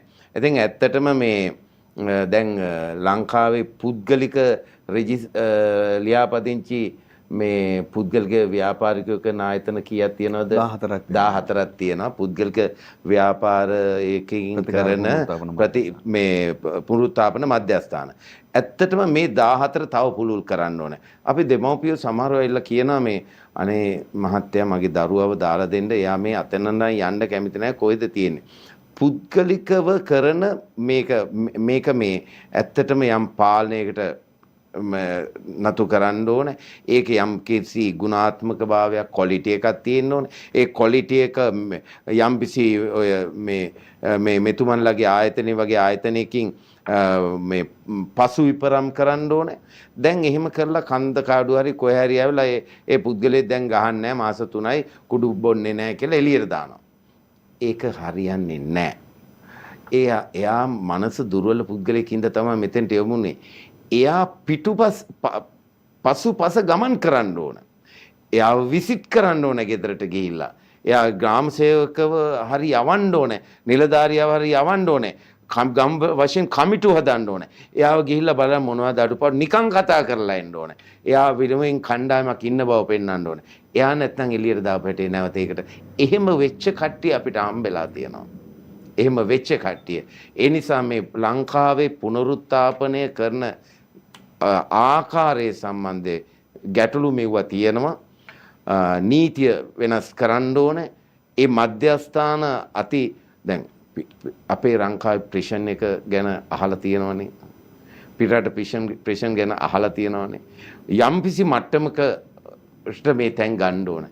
ඒ ගත්තාම තමයි මේ තරුණ ළමයා සැබෑ වශයෙන් පුනරුත්ථාපනය වෙලා එළියට එන්නේ. ඒක විය යුතු දෙයක්. තාමත් සුවිශේෂී කාරණාවක්. පුනරුත්ථාපනය කොච්චර නගරයට ගමට පුනරුත්ථාපනය වන පුද්ගලයාට කොච්චර සමීප වෙන්න ඕනද කියන කාරණාව.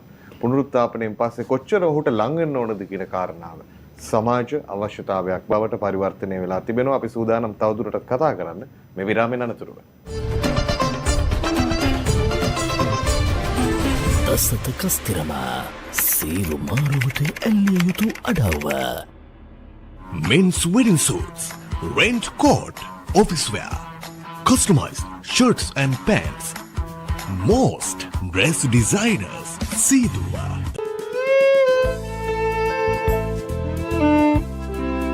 දුම්රිය ස්ථානාධිපතිවරයෙක් විදිහට රැකියාව කරන්නට තෝරගන්නවා. මෙලිසෑයවිය දිවි අඹරට නැගුණ කළුවර අරගෙන දරුවන් එනතුරු සිත නෑ නිවන් දකින්නේ. ඒ හිරු එළියේ නැන මල් පොඩි පිපුණා. ඒ ඉන්න කාලය ඇතුලේ ජීවිතේ යථාර්ථයේ තේරුම් අරගෙන අපිට ජීවත් වෙන්න පුළුවන් නම් සීමිත ආශාවල් පස්සේ ලුහු බඳින මිනිස්සුන්ට සැනසීමක් නැහැ.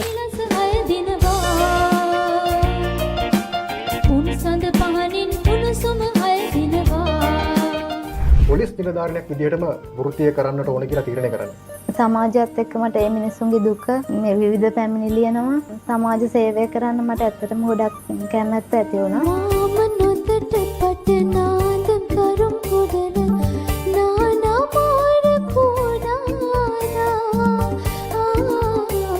පොළොන්නරුව මහරෝහලේ වෛද්‍ය අබිල ඉදිරිසිංහ මහතා. සුමුදු වලාවක අඳුර වෙලා මට දුන් කඳුළු බිඳු සිනහ මලක් වී යලි අප්පච්චි සංගීත ඉගෙනගෙනත් නෑ. ඒ වුණාට පුංචි කාලේ අපි තුන්දෙනා වට කරගෙන අප්පච්චිට බටනලා වාදනය කරන්න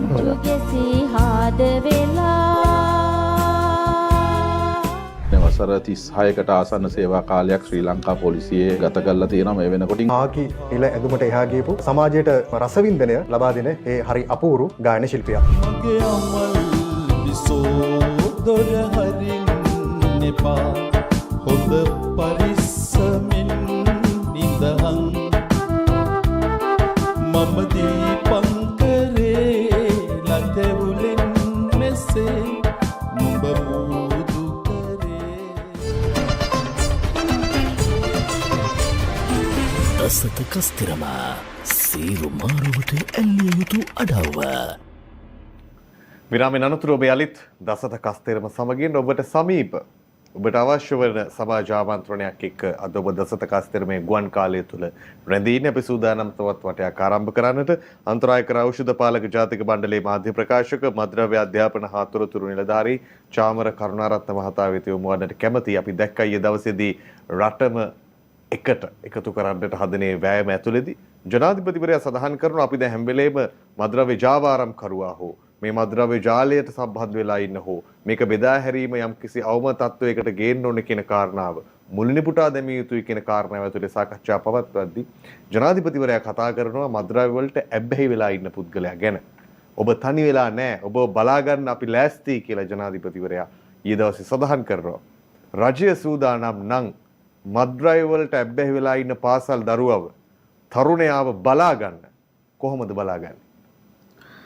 මුලින්ම මදුක මේ අපි පැහැදිලි කරගන්න ඕන එක වචනයක් තියෙනවා. මේකට නියෝජ්‍ය පොලිස්පතිතුමාටත් පිළිතුරක් ලබා දෙන්න පුළුවන් පොලිසිය පාර්ශවයෙන්. ඇත්තටම වචනය තමයි ඇබ්බැහිවීම කියන එක.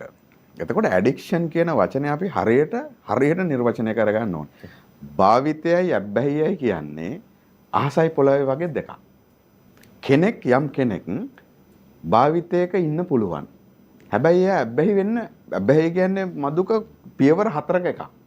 පළවෙනි එක ගත්තොත් ඇබ්බැහියේ ලක්ෂණ ටිකක් තියෙනවා. පළවෙනි එක තමයි කෙනෙක් මද්ද්‍රව්‍යයට යොමු වෙන්නේ. පළවෙනි එක තමයි අත්හදා බලන්න. ඒ කියන්නේ මදුක සමාජයේ නිර්මාණය කරලා තියෙන මේක සතුට විනෝදයේ ෆන් එක අතල් එක දුක ඇඟේ පතේ මානසික ප්‍රශ්න ලිංගිකත්වය කලාව ක්‍රීඩාව එක ඒවට නිර්මාණය කරලා තිනවනේ. මේකට හොඳයි කියලා.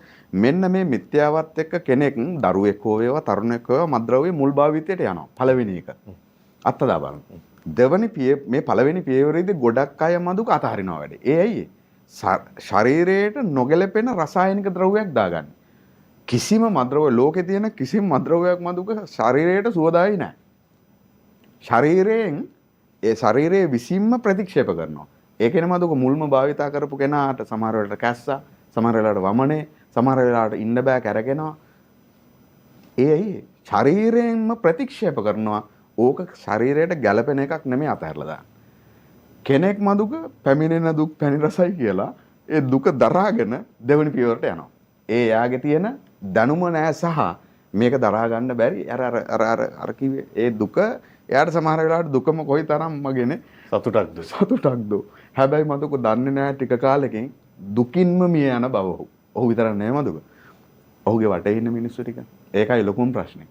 ඔහු නම් මද්ද්‍රව්‍ය භාවිතා කරලා දුක් විඳිනවා පැත්තකට වෙලා. හැබැයි ඔහු නිර්මාණය කරු අම්මා තාත්තා සමාජයට ඔහු විවාහ වෙලා නම් බිරිඳ දරුවෝ ආදරණීය සහෝදරයෝ මේ සමාජයේ දුක් විඳිනවනේ මදුක. දෙවනි පියවරේ තමයි අපි කියනවා සමහර අය ඉන්නව මදුක අහලා තියෙනවද මම නම් ඇබ්බැහි නෑ මම හැමදාම භාවිතා කරන්නේ මම නිකන් සමහර වෙලාවට උත්සවයකදී විතරයි ඉඳලා හිටලා ඔකේෂනලි යූස් කරන අවස්ථානුකූල භාවිතේ. එයා දෙවනි පියවරේ ඉන්න. තාම ඇබ්බැහි නෑ. ඇබ්බැහි නෑ තාම. එයා දෙවනි පියවරේ ඉන්න තාම. තුන්වෙනි පියවර තමයි දෙවනි පියවරෙත් ඉන්න බැරි වෙනවා. එයාට උදාහරණයක් මදුක දැන් අපි කියමුකෝ මංගල උත්සවයක විතරයි යා මද්ද්‍රව්‍ය පාවිච්චි කරන්නේ මද්ද්‍රව්‍ය හෝ මද්යසාර හෝ මොන යම් දෙයක් හරියක් අපි කියමුකෝ මංගල උත්සවයක විතරයි මද්යසාර ගමුකෝ ඊට පස්සේ අපි කියමු ජනවාරි මාසේ එකයි තියෙන්නේ මැයි තියෙනවා උත්සව 10ක් එතකොට මැයි මාසේ 10ක් තියෙනවා ලොකෝ 10 සැරයක් පාවිච්චි කරනවා අන්න නිරන්තර භාවිතයකට යනවා තුන්වෙනි රෙගියුලර් යූස් සහ අවසාන පියවර තමයි මදුක ඇබ්බැහි කියන්නේ ඇබ්බැහි කියන එකේ වෙනම තියෙනවා ක්‍රයිටීරියා. ඒ කියන්නේ එක්සත් ජාතීන්ගේ මද්ද්‍රව්‍ය අපරාධ පිළිබඳ කාර්යාලය සහ ලෝක සෞඛ්‍ය සංවිධානයේ වෙනම තියෙනවා මදුක නිර්ණායක 11ක්. ඒ නිර්ණායක 11 තමයි කෙනෙක් ඒ 11න් අඩුම 6කට වැඩි ප්‍රමාණයක් තියෙනවා නම් තමයි මතුක ඇබ්බැහි කියලා කියන්නේ. ඒක නිසා හරි පරිස්සමට පාවිච්චි කරන්න. දැන් මම දැක්ක පහුගිය කාලෙත් පාසල් දරුවෝ මෙන්න මෙච්චර ප්‍රමාණයක් මත්ද්‍රව්‍යයට ඇබ්බැහි කියලා. බොරු ඒක. ඒක මම විශේෂයෙන් කියනවා ඒක බොරුවක්. රයිට් ඒ කියන්නේ කිසිම සංඛ්‍යා දත්තයක් නෑ අපිට එහෙම කියන්න බෑ මදුක. ඇබ්බැහි කියලා කියන්න බෑ පාසල් දරුවෝ. රයිට්. හැබැයි ජස්ට් අත්දැක බලලා භාවිතයක ඉන්න පුළුවන්. ඇබ්බැහි වුවට අනිවාර්ය ප්‍රතිකාර අවශ්‍යයි මදුක. මේ වැඩපිළිවෙල යටතේ මදුක මේ වෙද්දින් අපේ අන්තරායකර ඖෂධ පාලක ජාති මණ්ඩලයේ අත්පොත නිකුත් කරන හැම අවුරුද්දකම මේක තමයි ලංකාවේ පිළිගත්ත දත්ත සියල්ල එකතු කරලා තියෙන අත්පොත. අත්පොතේ පැහැදිලිව පෙන්වනවා මදුක විෂමද්‍රව්‍ය භාවිතයට මේ වෙද්දින් යොමු වෙලා ඉන්න අය අනිවාර්ය ප්‍රතිකාර වලට යන්න ඕන අය ප්‍රමාණය. එහෙම ගත්තොත් හෙරෝයින් භාවිතයට ඇබ්බැහි වෙලා ඉන්න ප්‍රමාණය මදුක 1,20,000ක් වගේ ඉන්නවා. අඳුනාගත්ත ප්‍රමාණය. හරි. අයිස් ඉන්නවා 80000ක් වගේ. අයිස් මද්‍රව්‍යයට කැනබිස් ගංජාසිත මද්‍රව්‍යයට යොමු වෙලා ඇබ්බැහි වෙලා ප්‍රතිකාර ලැබිය යුතු මට්ටමේ ඉන්නවා 300,000ක් විතර. පෙති වර්ග වලටත් 1,00,000ක් වගේ ඉන්නවා. මදුක අපි ගත්තොත් සාමාන්‍යයෙන් ගත්තොත් 5,00,000ක් වගේ ඉන්නවා ප්‍රතිකාර වලට යා යුතු මට්ටමේ අය. හැබැයි අවාසනාවට අපේ රටේ අපේ ආයතනයේ විශේෂයෙන්ම අපි කන්දකාඩු සහ පෞද්ගලික මධ්‍යස්ථාන හැමතැනම අවුරුද්දකට මදුක ප්‍රතිකාර කරන්නේ 5000කටත් අඩු ප්‍රමාණයක්. උදාහරණයක් 2023 අවුරුද්ද ප්‍රතිකාර කරේ 2039යි. 2039 දෙනෙක්ට විතරයි ප්‍රතිකාර මානව සම්පත සහ භෞතික සම්පත තියෙන්නේ. හැබැයි තව ඉන්නව කීයක්ද? අන්න අපි ගත්තොත් 5,00,000ක් ඉන්නවනම් 4,95,000 එළිය සමාජයේ. එතකොට මේ වෙද්දින් රටමෙකට වැඩසටහන යටතේ ජනාධිපතිතුමන් මේ ප්‍රතිකාර මධ්‍යස්ථාන කුළුල් කිරීම. ඊටම වැදගත්. එතකොට කන්දකාඩු සහ අලුතින් ආරම්භ කරා මධ්‍යස්ථාන 10ක් අන්තරායකර ඖෂධ පාලක ජාතික මණ්ඩලයේ ප්‍රතිකාර මධ්‍යස්ථාන 4ක් තියෙනවා. ඊට අමතරව තවත් අලුතින් 3ක් ආරම්භ කරනවා.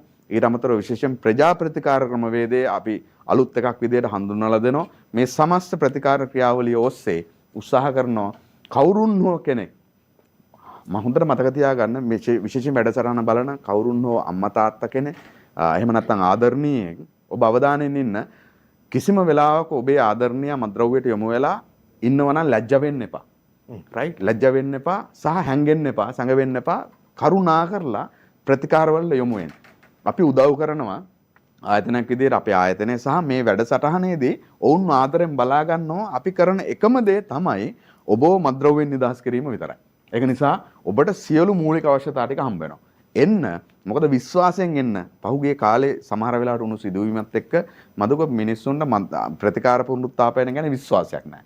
මේ වෙද්දින් අපි නිර්මාණය කරනවා විද්‍යාත්මක පැතිකඩකින් මද්ද්‍රව්‍ය සම්බන්ධයෙන් විශේෂයෙන්ම අපි දන්නවා මනෝවිද්‍යාත්මක සහ ඖෂධ වේදී මේ හැම පැත්තම ලෝකෙ පිළිගත්ත මද්ද්‍රව්‍ය ප්‍රතිකාර පුනරුත්ථාපන ක්‍රියාවලියෙන් ඔස්සේ මේ ඉන්න මද්ද්‍රව්‍යට ඇබ්බැහි වෙලා ඉන්න නිදහස් කිරීමේ වැඩපිළිවෙල රටමෙකට ව්‍යාපෘතියේ ප්‍රධානතම ඒ කර්මුණක් විදියට මදුක පෙන්වලා දෙන්න පුළුවන්. මේ කාරණාවටම නියෝජ්‍ය පොලිස්පතිතුමා ජනාධිපතිතුමා කියනවා අපි බලා ගන්න ලෑස්ති ඔබ කියලා. ලැජ්ජ වෙන්න එතුමා කියනවා සමහර අයට ඇත්තටම සමාජ කුටුම්බ ඇතුළේදී ලැජ්ජාව නිසා මද්ද්‍රව්‍ය වලට ඇබ්බැහි වූ පුද්ගලයා ගැන නිරාවරණය කරන්නේ නැහැ ඒ අදාළ අංශ වලට.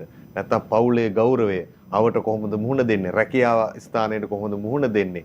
මේ වගේ ප්‍රශ්න ගොඩක් ශ්‍රී ලංකා පොලිසිය මේක ඉදිරියෙන් ඉන්න ආයතනයේ බවට පත් වෙලා තියෙනවා. මොකද ජාවාරම්කරුවෝ හෝ ඇබ්බැහි වෙලා ඉන්න පුද්ගලයා හෝ ඇබ්බැහි කරන පුද්ගලයා හෝ මුලින්ම හම්බෙන්න ඔබතුමාලට කොහොමද බලා ගන්නවා කියන එක ඔප්පු කරන්න.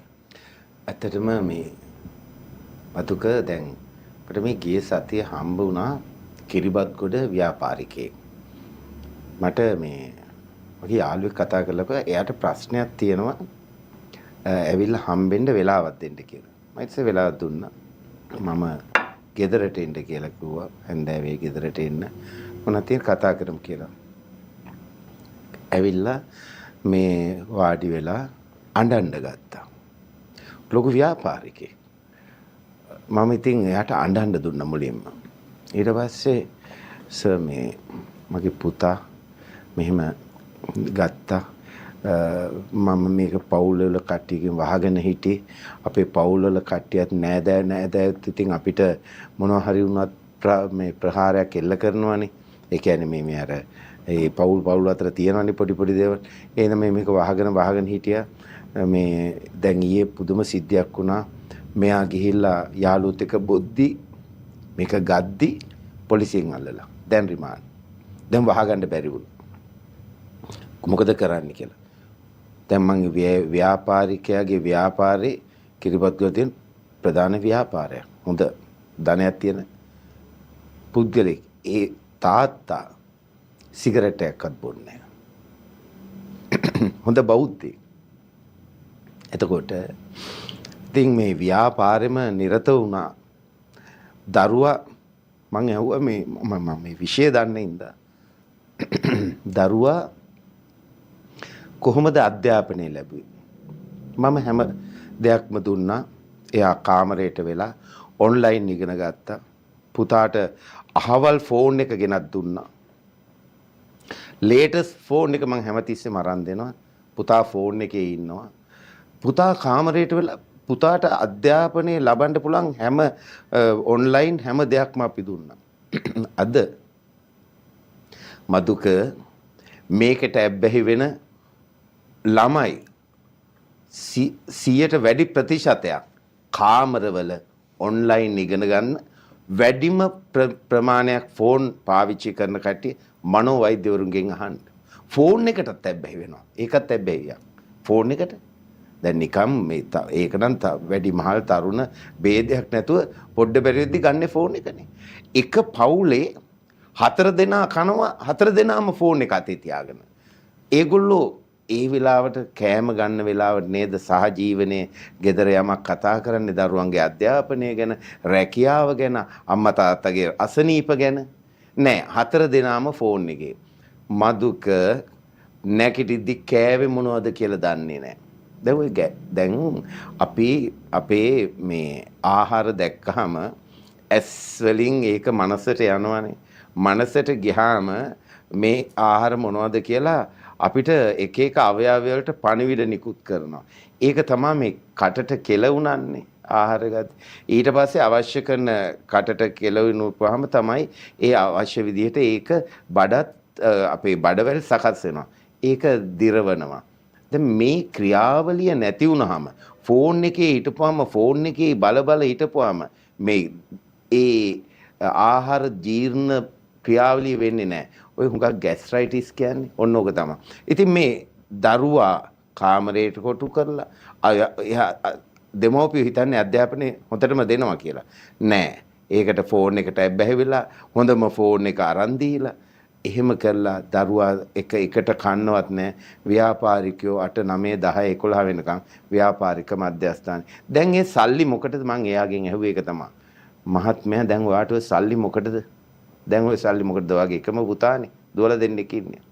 එයා පණටත් වඩා ආදරය කරනවා. ඒ පුතා තාත්තට කනට ගහලා. එයා ආවේ මානසික තත්ත්වයේ බිඳුවට වැටලා. මං ඉස්සල්ලාම එයා සුයිසයිඩ් කරගනී කියලා එයාගේ මනස වෙනස් කරා. හරිද? එතකොට දැන් මේ මෙතුමා කිව්වා මේ ඇත්තටම මේ සුකෝපභෝගී පුනරුත්ථාපනය කරන මධ්‍යස්ථාන ඕනේ. මෙන්න මේ වගේ මේ ළමයිව දාන්න. ඒ දෙමෝපියෝ කැමැත්තෙන් ඇවිල්ලා බාර දෙන්නේ. ඒකින්ද ඒක ඊටාම් වැදගත් වෙනවා. ඊට පස්සේ මම මේ යම් දෙයක් තව කතා කරන්න කැමතියි. අපේ මේ අධ්‍යාපන ක්‍රමේ පාසල් පද්ධතිය මේ අධ්‍යාපන ක්‍රමේ මේ මත්ද්‍රව්‍ය භාවිතය සම්බන්ධයෙන් මේකේ තියෙන නීති රීති උගන්වන්න ඕනේ. මේ භාවිතයෙන් වෙන එන සෞඛ්‍ය ගැටලු උගන්වන්න ඕනේ. ඒක ආදීනව උගන්වන්න වෙන විෂය පතයක් ඇති කරන්න ඕනේ. මේක චූටි කාලේ ඉඳන් ළමයෙකුට මනසට කාවද්දපුවාම මේ ඉස්කෝලෙන් අවුට් වෙද්දී ඒ කියන්නේ 12 පන්තියේ 13 පන්තියේ වෙද්දී ඒ ළමයා දැන් ඉන්දියාවේ ජාතිකත්වය කියන එක පාසලෙන් දෙන්නේ. ඒකනේ ඉන්දියාවේ ජාතින් කීයක් හිටියත් අර ජාතික ගීතේ යද්දි ඒගොල්ලෝ පුදුම ආදරයක් නේ තියෙන්නේ. මුස්ලිම් හින්දු මේ මොනවද සික්වරු ඉන්නවා. හැමෝම පුදුම ආදරයක් ඉන්දියාවේ ජාතික ගීතයටයි ජාතික කොඩියටයි. ඒක ඒ ජාතිකත්වයේ ඒගොල්ලන්ගේ සිලබස් එකේ තියෙන. ඉතින් ඒ වගේ ඇයි අපිට බැරි මේක පාසලට ගේන්න? පාසලේ චූටි කාලේ ඉඳන් ඉගෙනුවා නම් මේකේ ආදීනව දැන් ඔය පහුගිය දවස්වල කතිකාවතක් ගියා ළමයි ලිංගික අධ්‍යාපනය දෙන්න ඕනේ. ඒකත් ඇත්ත. ළමයෙකුට කෘතුහලයක් මේක ලිංගික අධ්‍යාපනය ළමයෙකුට දෙන්න ඕනේ. ඒ වගේ මේක ඇති කරන්න ඕනේ. මේක අපේ රටේ මේ ප්‍රශ්න ඉවර වෙනකන් හරි මේ අධ්‍යාපන විශේෂඥවරුන් එක් පන්තියට අවශ්‍ය වෙන විදියට මේක සිලබස් එකට ඇතුළත් කරන්න ඕන. මේක ඇතුළත් කරේ නැහැ. ඇතුළත් කරපුවාම ළමයා ඉස්කෝලෙන් පිටත් දෙද්දී නැත්නම් අවුරුදු 13 14 වෙද්දී ළමයා මේකේ ආදීනව දන්නවා. දැන් මේ මොකද මේක අපිට ළමයා ඒකට පුරුදු වීමක් වෙන්නේ නැහැ. මොකද සමාජයේ මේක ළමයි දකිනවා. සොම්බිවරුන් දකිනවා. ටියුෂන් ගිහිල්ලා යද්දි ඉස්කෝලේ ගිහිල්ලා යද්දි මේකට ඇබ්බැහි වුණාන් දකිනවා. අනික දැන් අද බලන්න මේ පෞගේ දවස්වල සැකකාරියක්ව අත්අඩංගුවට ගෙනාවනේ ලංකාවට. සැකකාරියව අත්අඩංගුවට ගෙනාවනේ. මේ සෝෂල් මීඩියා කියන එක ඒ මිනිසුන්ගේ හකු බැහැලා ඒ මිනිස්සු බලන්න බෑ දැන් ඉන්නේ බයෙන් ත්‍රස්ත වෙලා. නමුත් මේගොල්ලෝ කොහොමද AI වලින් හදලා දාන අර ෆොටෝ සෝෂල් මීඩියා වල. මේ මොකද්ද මේ ආකර්ෂණයනේ. ආකර්ෂණය කරන්නේ මෙවුවා පිටුපස්සේ ඉන්නේ මද්දාව ජාවාරම්කාරයා. මෙයා එක සෝෂල් මීඩියා එකකින් එක මෙවුවා එකකින් views ගන්න අර පුද්ගලයාට වැඩි වෙනවා. එයාට සල්ලි දීලා තමයි මේක ප්‍රචාරය කරන්නේ. මේක හදන්නේ. සල්ලි දීලා. ඒ වගේ මේ පුද්ගලයාට views වලින් වැඩි වෙනවා. මේකෙන් බලන් ඉන්න පාසල් ළමයට මොකද? හරි ෂෝක්. මං ඒ නම කියන්නේ නැහැ. හරි ෂෝක්. හරි ෂෝක් කියලා හිතෙන්නේ. ඇයි මේ රටේ මේ ශ්‍රී ලාංකීය ජනතාවට ඇයි මේ සල්ලි වලට මෙච්චර කෑදර වෙලා මේ මෙච්චර දේවල් කරන්නේ? ඇත්තටම ඒව මන් දන්නේ නැහැ ඒගොල්ලන්ගේ ඥාන විද්‍යාවෙන් කොතනද ඒගොල්ලෝ ඉන්නේ කියලා. ශ්‍රී ලාංකිකයෝ නම් වෙන්න බෑ මේ වැඩ කරන මිනිස්සු. ඒගොල්ලෝ තමයි තමන්ගේ දරුවවත් විකුණන්නේ. තමන්ගේ බිරිඳවත් විකුණන්නේ. තමන්ගේ අම්මවත් විකුණලා සල්ලි හම්බ කරන්නේ මිනිස්සු. මේක සමාජයෙන් ප්‍රතික්ෂේප කරන්න ඕනේ. ඇත්තට මේ සෝෂල් මීඩියාත් මම නම් කියන්නේ මෙවට නීති රීති එන්න ඕනේ. මීට වඩා නැත්නම් ලොකු ප්‍රශ්නයක් වෙන්නේ මානසික ලෙඩ ටික අනාගතයේ බිහි වෙනවා. හොඳයි. තාමත් සුවිශේෂී පැහැදිලි කිරීමක් සිදු කළා. මම මෙතනටම එකතු කරන්න කැමතියි චාමර කරුණාරත්න මහත්මයාවත්. මෙතනදී නියෝජ්‍ය පොලිස්පතිතුමා තාමත් වැදගත් කාරණාවක් කිව්වා. දරුවා අධ්‍යාපනය සමාජ මාධ්‍ය ජංගම දුරකථනය. මේ හැම දෙයක්ම එකිනෙකට බැඳිච්ච දේවල්. හැබැයි නූතන සමාජ කරලිය ඇතුලේ දකින්න තියෙන තත්ත්වය තමයි මෙතුමා පැහැදිලි කරේ. එතකොට අර ලිංගික අධ්‍යාපනය ගැන තමයි අපි හැමදාම කතා කළේ. ඒක කුතුහලාත්මකයි මේක. ඔව්. දැන් මේ බලන් ඉන්න ප්‍රේක්ෂකයෝ මේ දැන් මාත් එක්ක උරණ වෙන්න පුළුවන් මේ අර ඔන්ලයින් අධ්‍යාපනය ගැන. එතනදී මම විසඳුම දෙන්නම්. ඇත්තටම අම්මා තාත්තා මැදසාලේ තියාගෙන ළමයාට ඔන්ලයින් ඉගෙන ගන්න දෙන්න. අම්මා හරි තාත්තයිත් ළමයා ඉගෙන ගන්නකම්ම මැදසාලේ ඉන්න පුතේ තේ එකක් හදාගන්න පුතාට කිරි එකක් කියලා එවුවා දෙන්න දීලා මේ ඒ ගුරුවරයා උගන්වන්නේ මොකද්ද කියලා බලන් ඉන්න. අපි දරුවෝ වෙනුවෙන් කැපවීම කරනවානේ. කැපවීම කරන්න ඕනනේ. ඒ අන්තිමට ගිහලා දරුවෝ කුඩු ගැහුවොත් ඔය මොනතරම් අර ව්‍යාපාරිකයට උනේ අනිකනේ වෙන්නේ. සල්ලි කොච්චර හම්බ කරත් වැඩක් නැහැ. ඒ නිසා මැදසාලෙන් ඔබට කාමරයට ගෙනියන්න දෙන්න එපා.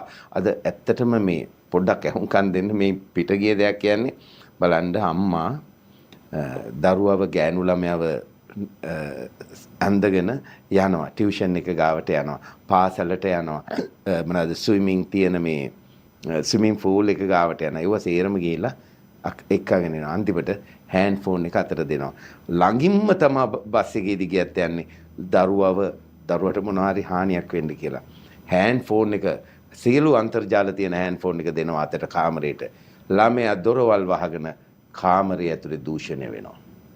දූෂණය වෙන්නේ ළමයාට සේරම දේවල් තියෙනනේ ෆෝන් එකේ. ඉතින් අච්චර ආරක්ෂාවක් දීලා අන්තිමට වැඩක් තියනවද? දූෂණය වෙන්නේ. ඒ දූෂණය වුණු ළමයා තමයි අනිත් දෙයකටත් ඇබ්බැහි වෙන්නේ. තාමත් විශේෂී පැහැදිලි කිරීමක් මේක කොහොමද තේරුම් බේරුම් කරගන්න කියන එක ප්‍රායෝගික අත්දැකීම් මේක නරඹන ඔබට තිබෙනවා. ඒ නිසා අමුතුවෙන් නියෝජ්‍ය පොලිස්පතිතුමා කියන දේ විශේෂ දෙයක් වෙන්නේ නැහැ. හැබැයි මෙතුමලට දිගින් දිගට මේ ගැන සමාජමය දැනුවත් කිරීම සිද්ධ කරන්න වෙලා තියෙන දවස ගානේ එන පැමිණිලි, දවස ගානේ හම්බෙන පුද්ගලයන්, ඒ ඇහෙන අඳෝනා, ඒ ඇහෙන දුක්බර කතාව ඔබට වඩා උන්ට ඇහෙන නිසා දැන් මේ කාරණාව ඉතාමත් මේ කාරණාවත් වැදගත් මේ චාමර කරුණාරත්න මහත්මයාට යොමු වෙනකොට මේ කතා කරන්නේ අධ්‍යාපනය ලබා දීම. අර මං කිව්ව ලිංගික අධ්‍යාපනය ගැන කතා කරනවා. හැබැයි මේ වගේ කුණාටුකාරී සමාජ ව්‍යසනයන් වලට මේ අභියෝගයන්ට මුහුණ දෙන්න ඕනේ කොහොමද කියන එක අධ්‍යාපනයේ පද්ධතිය තුල තිබුණාද? තිබෙනවාද? නැත්නම් කොච්චරක් දුරටද තියෙන්නේ කියන කාරණාව රාජ්‍ය මැදිහත් වීමේ නියෝජනය ඔබ නිසාවෙන් මේ පරිපාලන ව්‍යුහය ඇතුලේ මේ රටම එකට වැඩසටහන ඇතුලේදී මේ අධ්‍යාපන පද්ධතියත් අරගෙන දරුවවත් අරගෙන මේ කියන සමාජ මාධ්‍ය නියාමනය කියන කාරණාවත් අරගෙන මොන වගේ දෙයක්ද මේ දරුවා ගාවට අරන් යන්න බලාපොරොත්තු වෙන්නේ? ඊටම හොඳයි මදුක මේ නියෝජ්‍ය පොලිස්පතිතුමන් කිව්ව කාරණාත් එක්ක වුණපූර්ණයක්. ළමයි අපිට තියෙන අත්දැකීම් එක්ක ළමයි මේ වෙද්දී පාසල් දරුවෝ නොමග යනවා නම් යන්නේ දුස්සමාහිත චර්යාවන් නියැලෙනවා නම් නියැලෙන්නේ අංශ 3යි විෂයන් 3යි. එකක් තමයි තාක්ෂණය අපි කතා කරමු.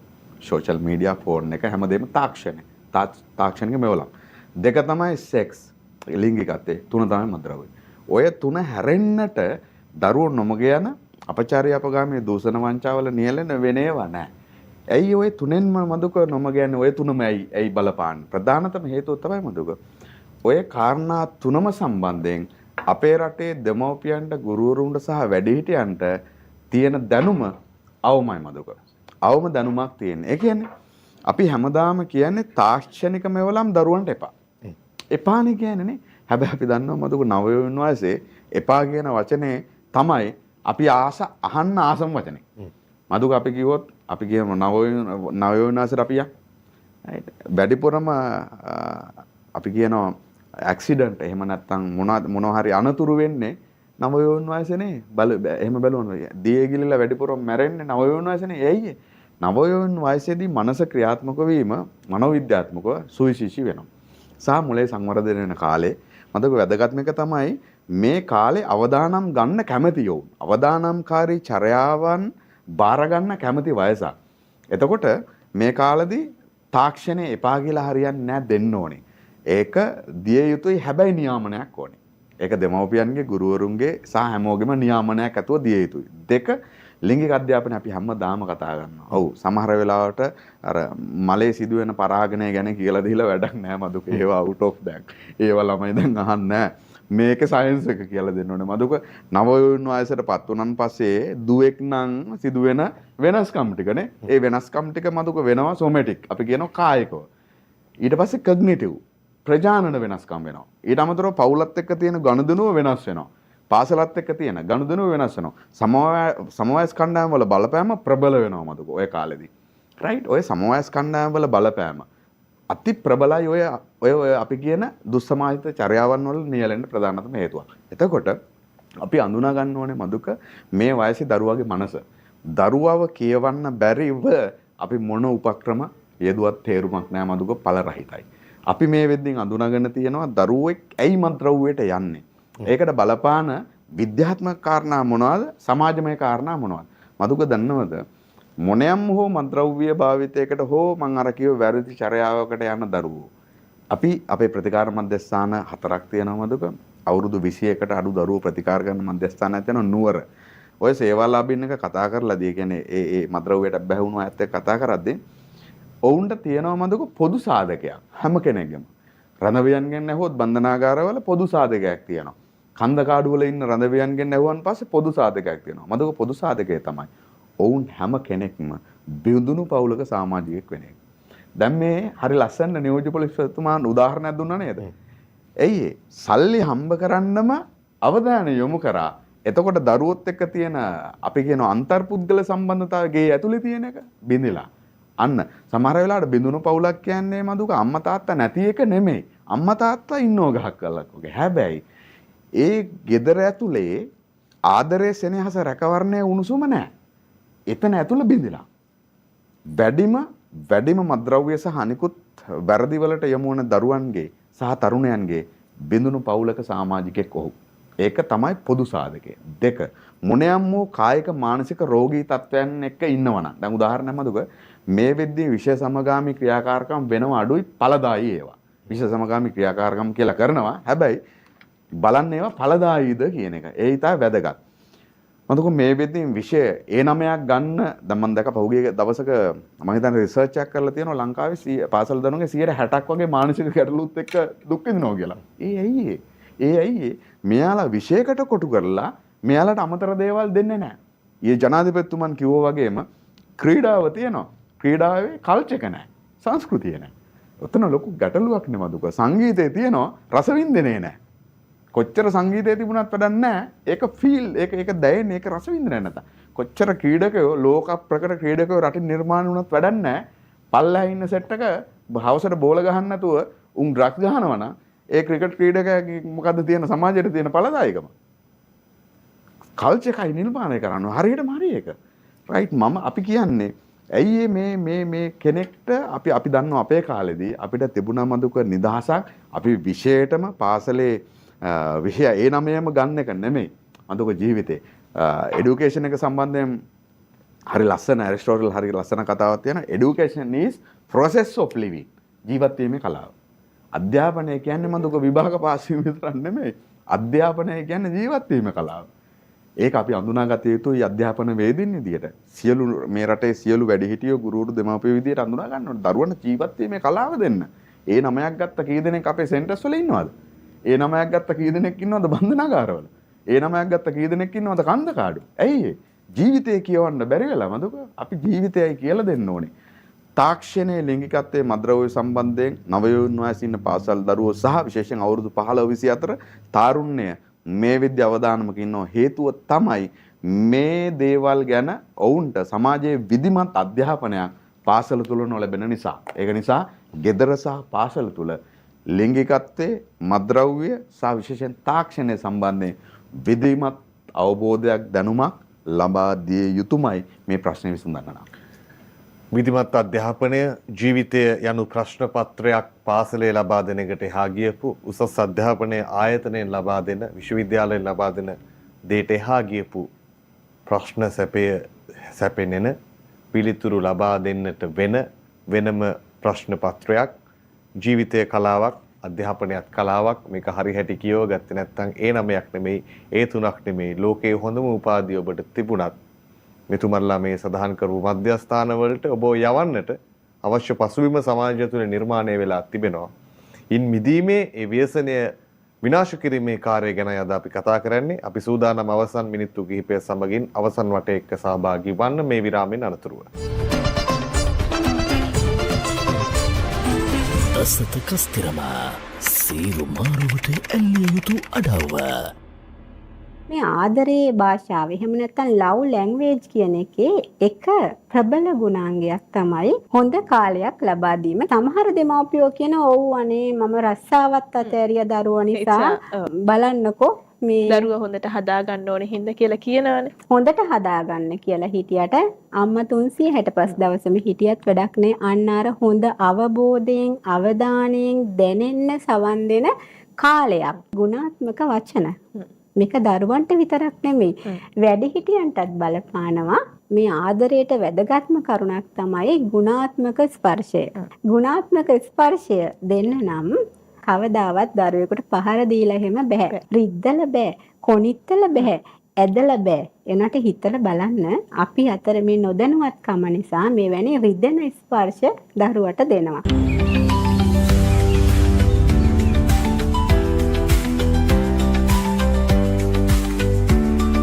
ශ්‍රී ලාංකීය ක්‍රීඩාවට අපෙන් නිදා. ඔබ සංවිධානය කරන ක්‍රිකට් තරඟ, වොලිබෝල් තරඟ, ෆුට්බෝල් තරඟ, එල්ලේ තරඟ ඇතුළු ඕනෑම තරඟ අවස්ථාවක් සඳහා දැන් දසත ස්පෝර්ට්ස් තුළින් ප්‍රචාරය කර දීමට දසත TV අපි ලෑස්ති.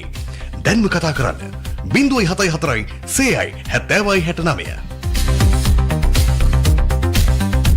Men's wedding suits, rent coat, office wear, customized shirts and pants, most dress designers, Sidua.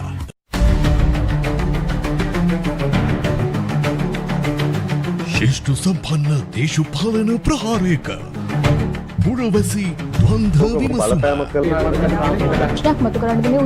දේශපාලන ආඥානයන් පුරවැසි මානයන් මත හිඳ ප්‍රහාරයට ලක් කරන එක් පැයමාරය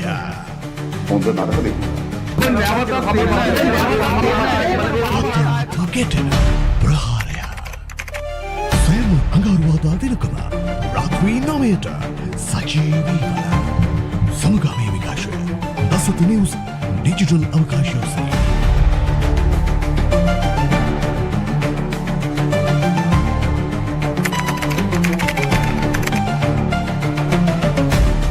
දසත සිසාරා විශ්වාසයේ සන්නාමය දසත නිවුස් දවසේ දසත පැතිරුණු පුවත් ඇසිල්ලෙන් දැනගන්න දසත YouTube නාලිකාව සබස්ක්‍රයිබ් කරන්න.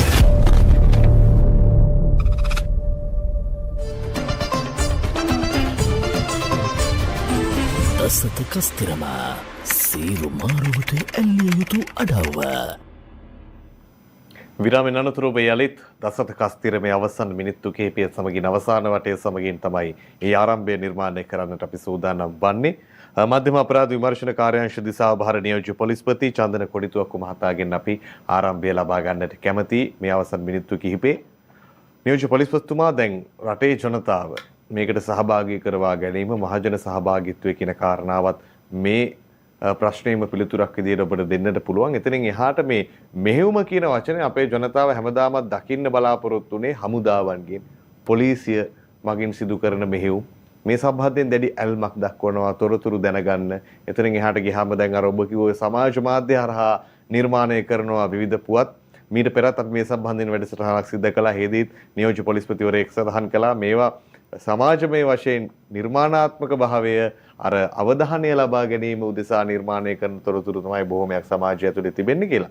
මෙතනදී සමාජය ඇතම් කණ්ඩායම් සමහර පටු තැන්වල සිට සිතන්නට පුළුවන් මේ ක්‍රියාදාමය ගැන. විශේෂයෙන්ම දැන් ඔබතුමාලා ඉන්දුනීසියාවේ කරපු අපරාධකරුවන් රැගෙනීමේ මෙහෙයුම ඊළඟට නේපාලයට ගොස් සැකකාරියක් ඇතුළු පිරිසක් රැගෙනීමේ මෙහෙයුම සම්බන්ධයෙන් දැඩි ආందోලනාත්මක කතාබහක් සමාජය තුළ නිර්මාණය වෙලා තිබුණා.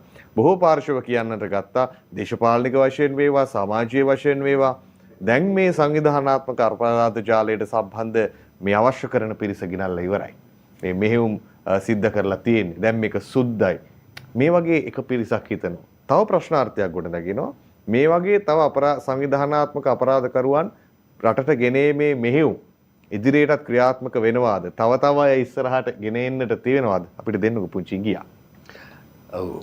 ඇත්තටම මේ ගෙනල්ලා ඉවර නැහැ.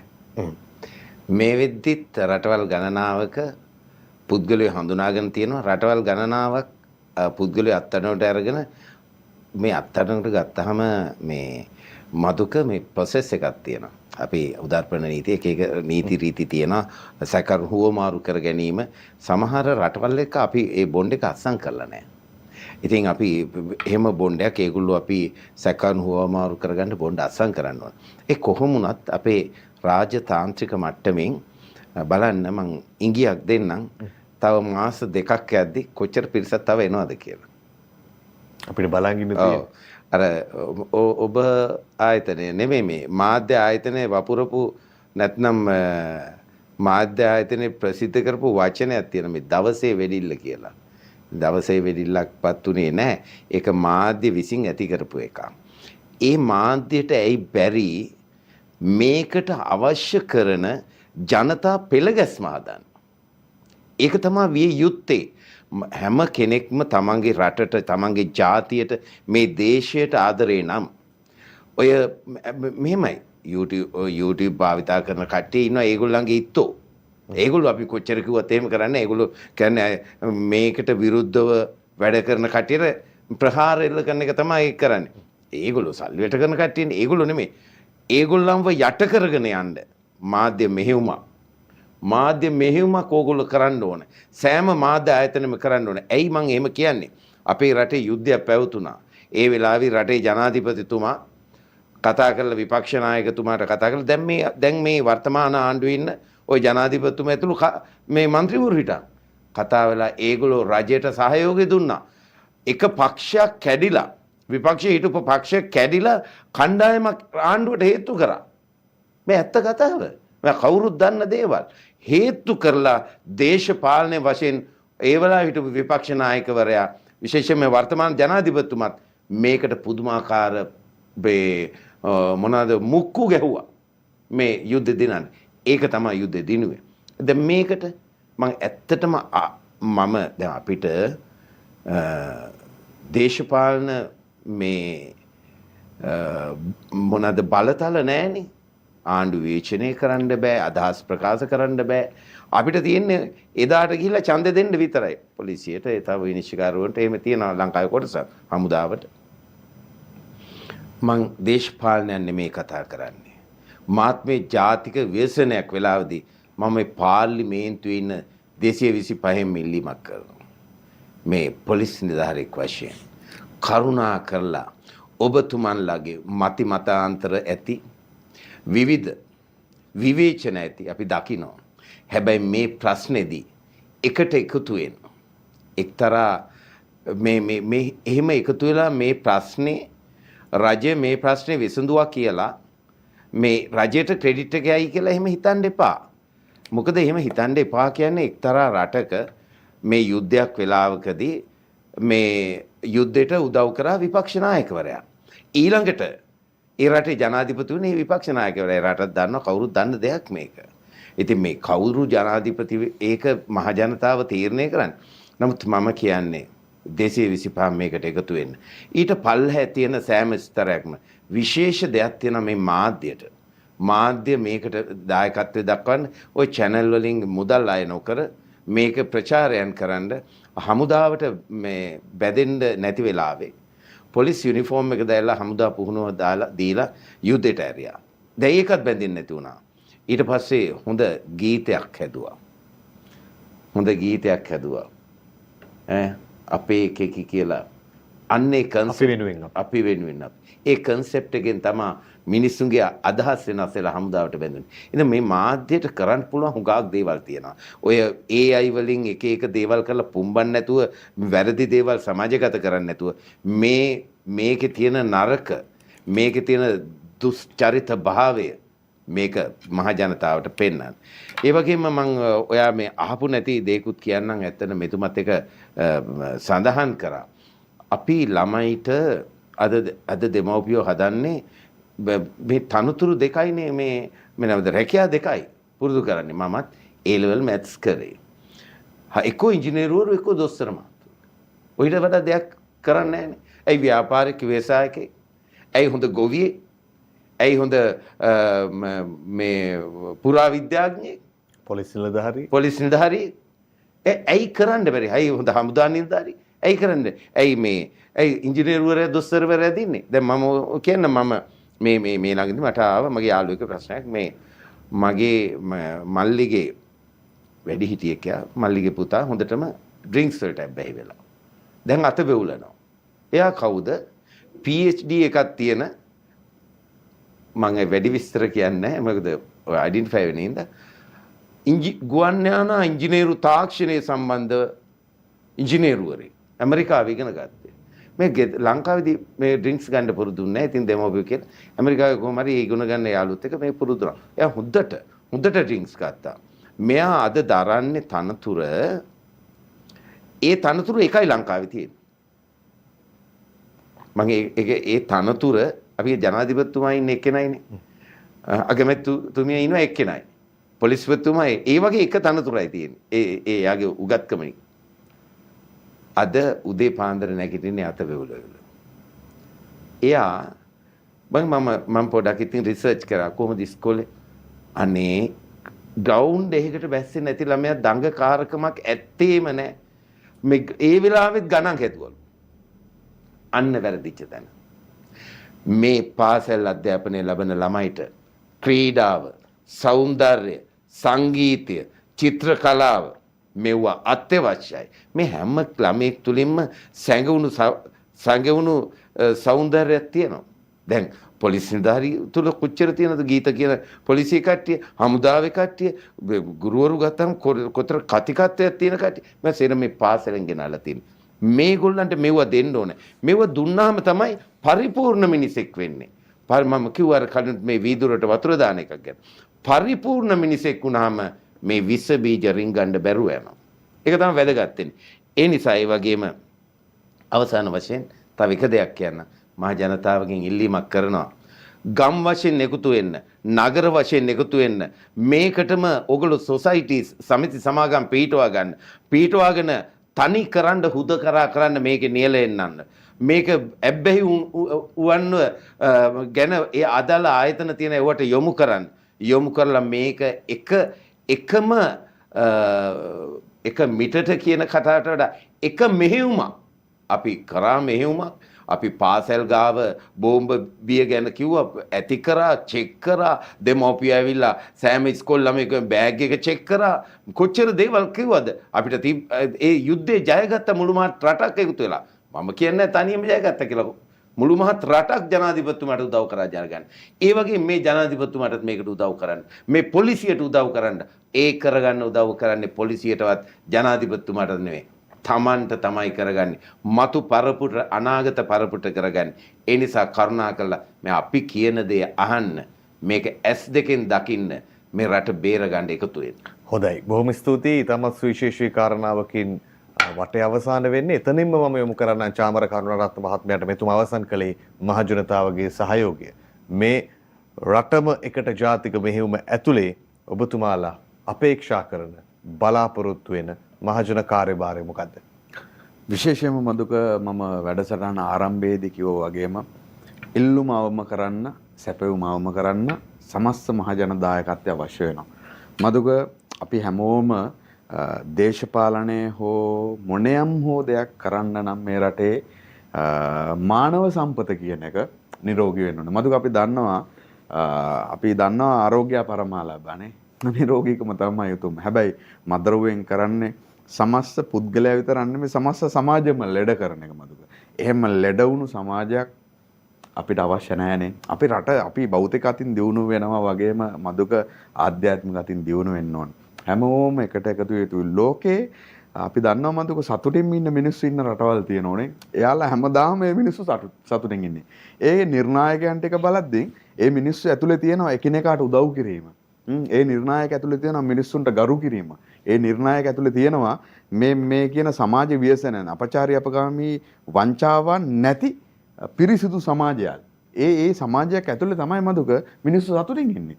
එතකොට අපි නිර්මාණය කරන්න ඕනේ මේ රට පොහොසත් රටක් කරද්දී අපිට අවශ්‍යම කාරණයක් තමයි මදුක මේ විදිහේ අපචාරී අපගාමී වංචාවන් විනාශයන් දූෂණයන් සමාජයෙන් තුරන් කිරීම.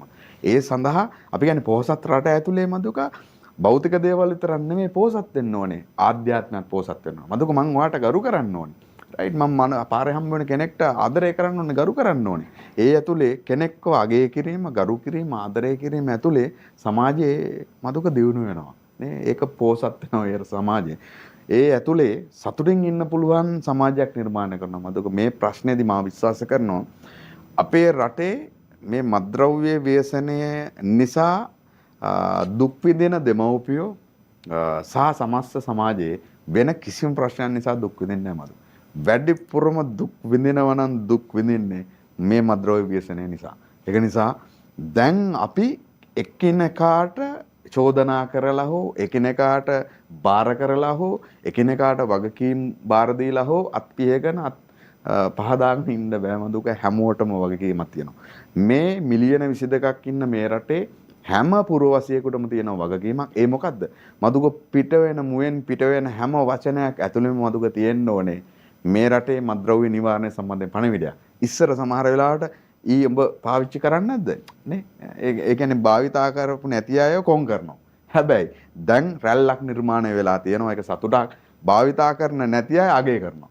මදුක මේ වෙද්දින් තරුණයෝ අතර රයිට් බලන්න ඔබට අත්දැකීම් ඇති තරුණයෝ අතර රයිට් ඉස්සර භාවිතා කරපු නැති කෙනාව තමයි කොන් කරේ. හැබැයි දැන් භාවිතා පාවිච්චි කරන්නේ නැද්ද? නියමයි. මරුවා. ඒ කියන්නේ මෙන්න වෙනස් වෙන්න ඕන තැන. රයිට් ඔවුන් වගේ කරන්න. ඒ වගේම යම් භාවිතයක ඉන්න කෙනෙක් මදුක ලෝකේ වරදින්න පුළුවන් ඕන මිනිස්සෙක්ට. වරදින්න පුළුවන්. එකපාරක් වරදින්න පුළුවන් නේ. හැබැයි ඒ වැරදීම ඇතුලේ ඔහුව හංවඩු ගහනවා නම්, ඔහුව සමාජයේ අවමානයට පාත්‍ර කරනවා නම් ඔහුට එන්නේ නිදහස් වෙන්න බෑ. අපි උදව් කරන්න ඕනේ. සමස්ත ජාතියක් විදිහට ප්‍රජාවක් විදිහට එක තමයි ඔබට තියෙනවා වගකීමක්. ඒ තමයි අදින් ඊයෙන් පටන් ගත්ත මේ ව්‍යාපෘතිය ඇතුලේ වචනකින් හරි ඔබ දරුවෙක් මේ විවේචනයෙන් මුදවා ගන්න කතා කරන්න. වචනයක් හරි පාවිච්චි කරන්න. ඔබේ ක්‍රියාව මේ සමාජයේ ආදර්ශමත් ක්‍රියාවක් වෙන්න. ඒ ඊට වැදගත්. මාධ්‍යයටත් විශේෂ වගකීම් ටිකක් තියෙනවා. හරි පරිස්සමට මද්ද්‍රව්‍ය සම්බන්ධ මාධ්‍ය වාර්තා කරන්න වගකීමක් ඇතුව, වගවීමක් ඇතුව ඒ වාර්තාකරණය කරන්න. ඒක විශේෂයෙන් හැමෝටම කියන එකක්. ඔබ එවන් මාධ්‍ය ආයතනයක් ඉතින් හැමෝටම අපි මාධ්‍ය විදියට සහ සමස්ත ප්‍රජාව විදියට අපි එකට එකතු වෙමු. එකට එකතු වෙලා අපි වචනෙන් එහා ගියපු ප්‍රායෝගික වැඩපිළිවෙලක් මේ තියෙන්නේ. ඒකට එකතු වෙමු. මේ රටම එකට ව්‍යාපෘතිය ඇතුළේ අපිට පුළුවන් පොහොසත් රටක් සහ ලස්සන ජීවිතයක් නිර්මාණය කරන්න. හොඳයි. බොහොම ස්තුතියි.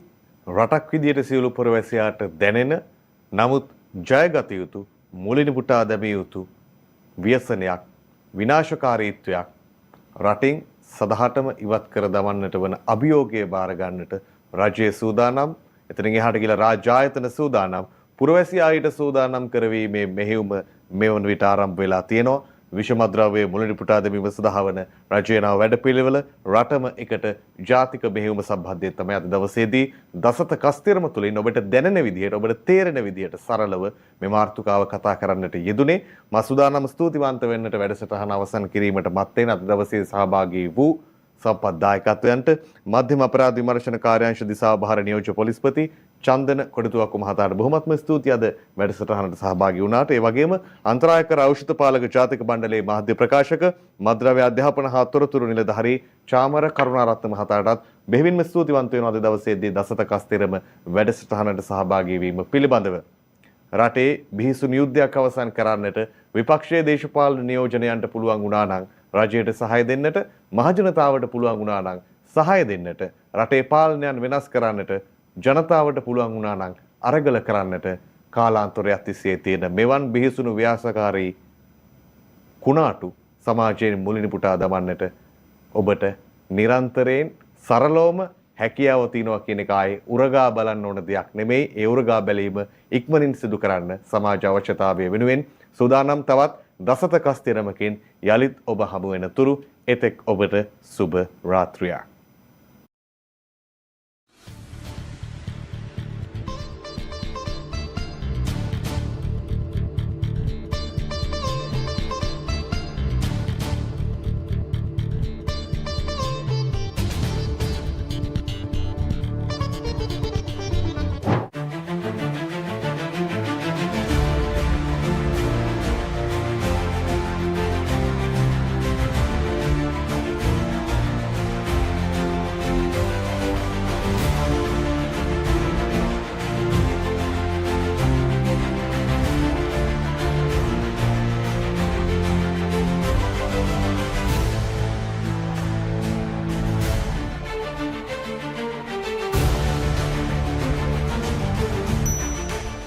ටෙලිවිෂන් වංශයේ අපි දසත ටීවී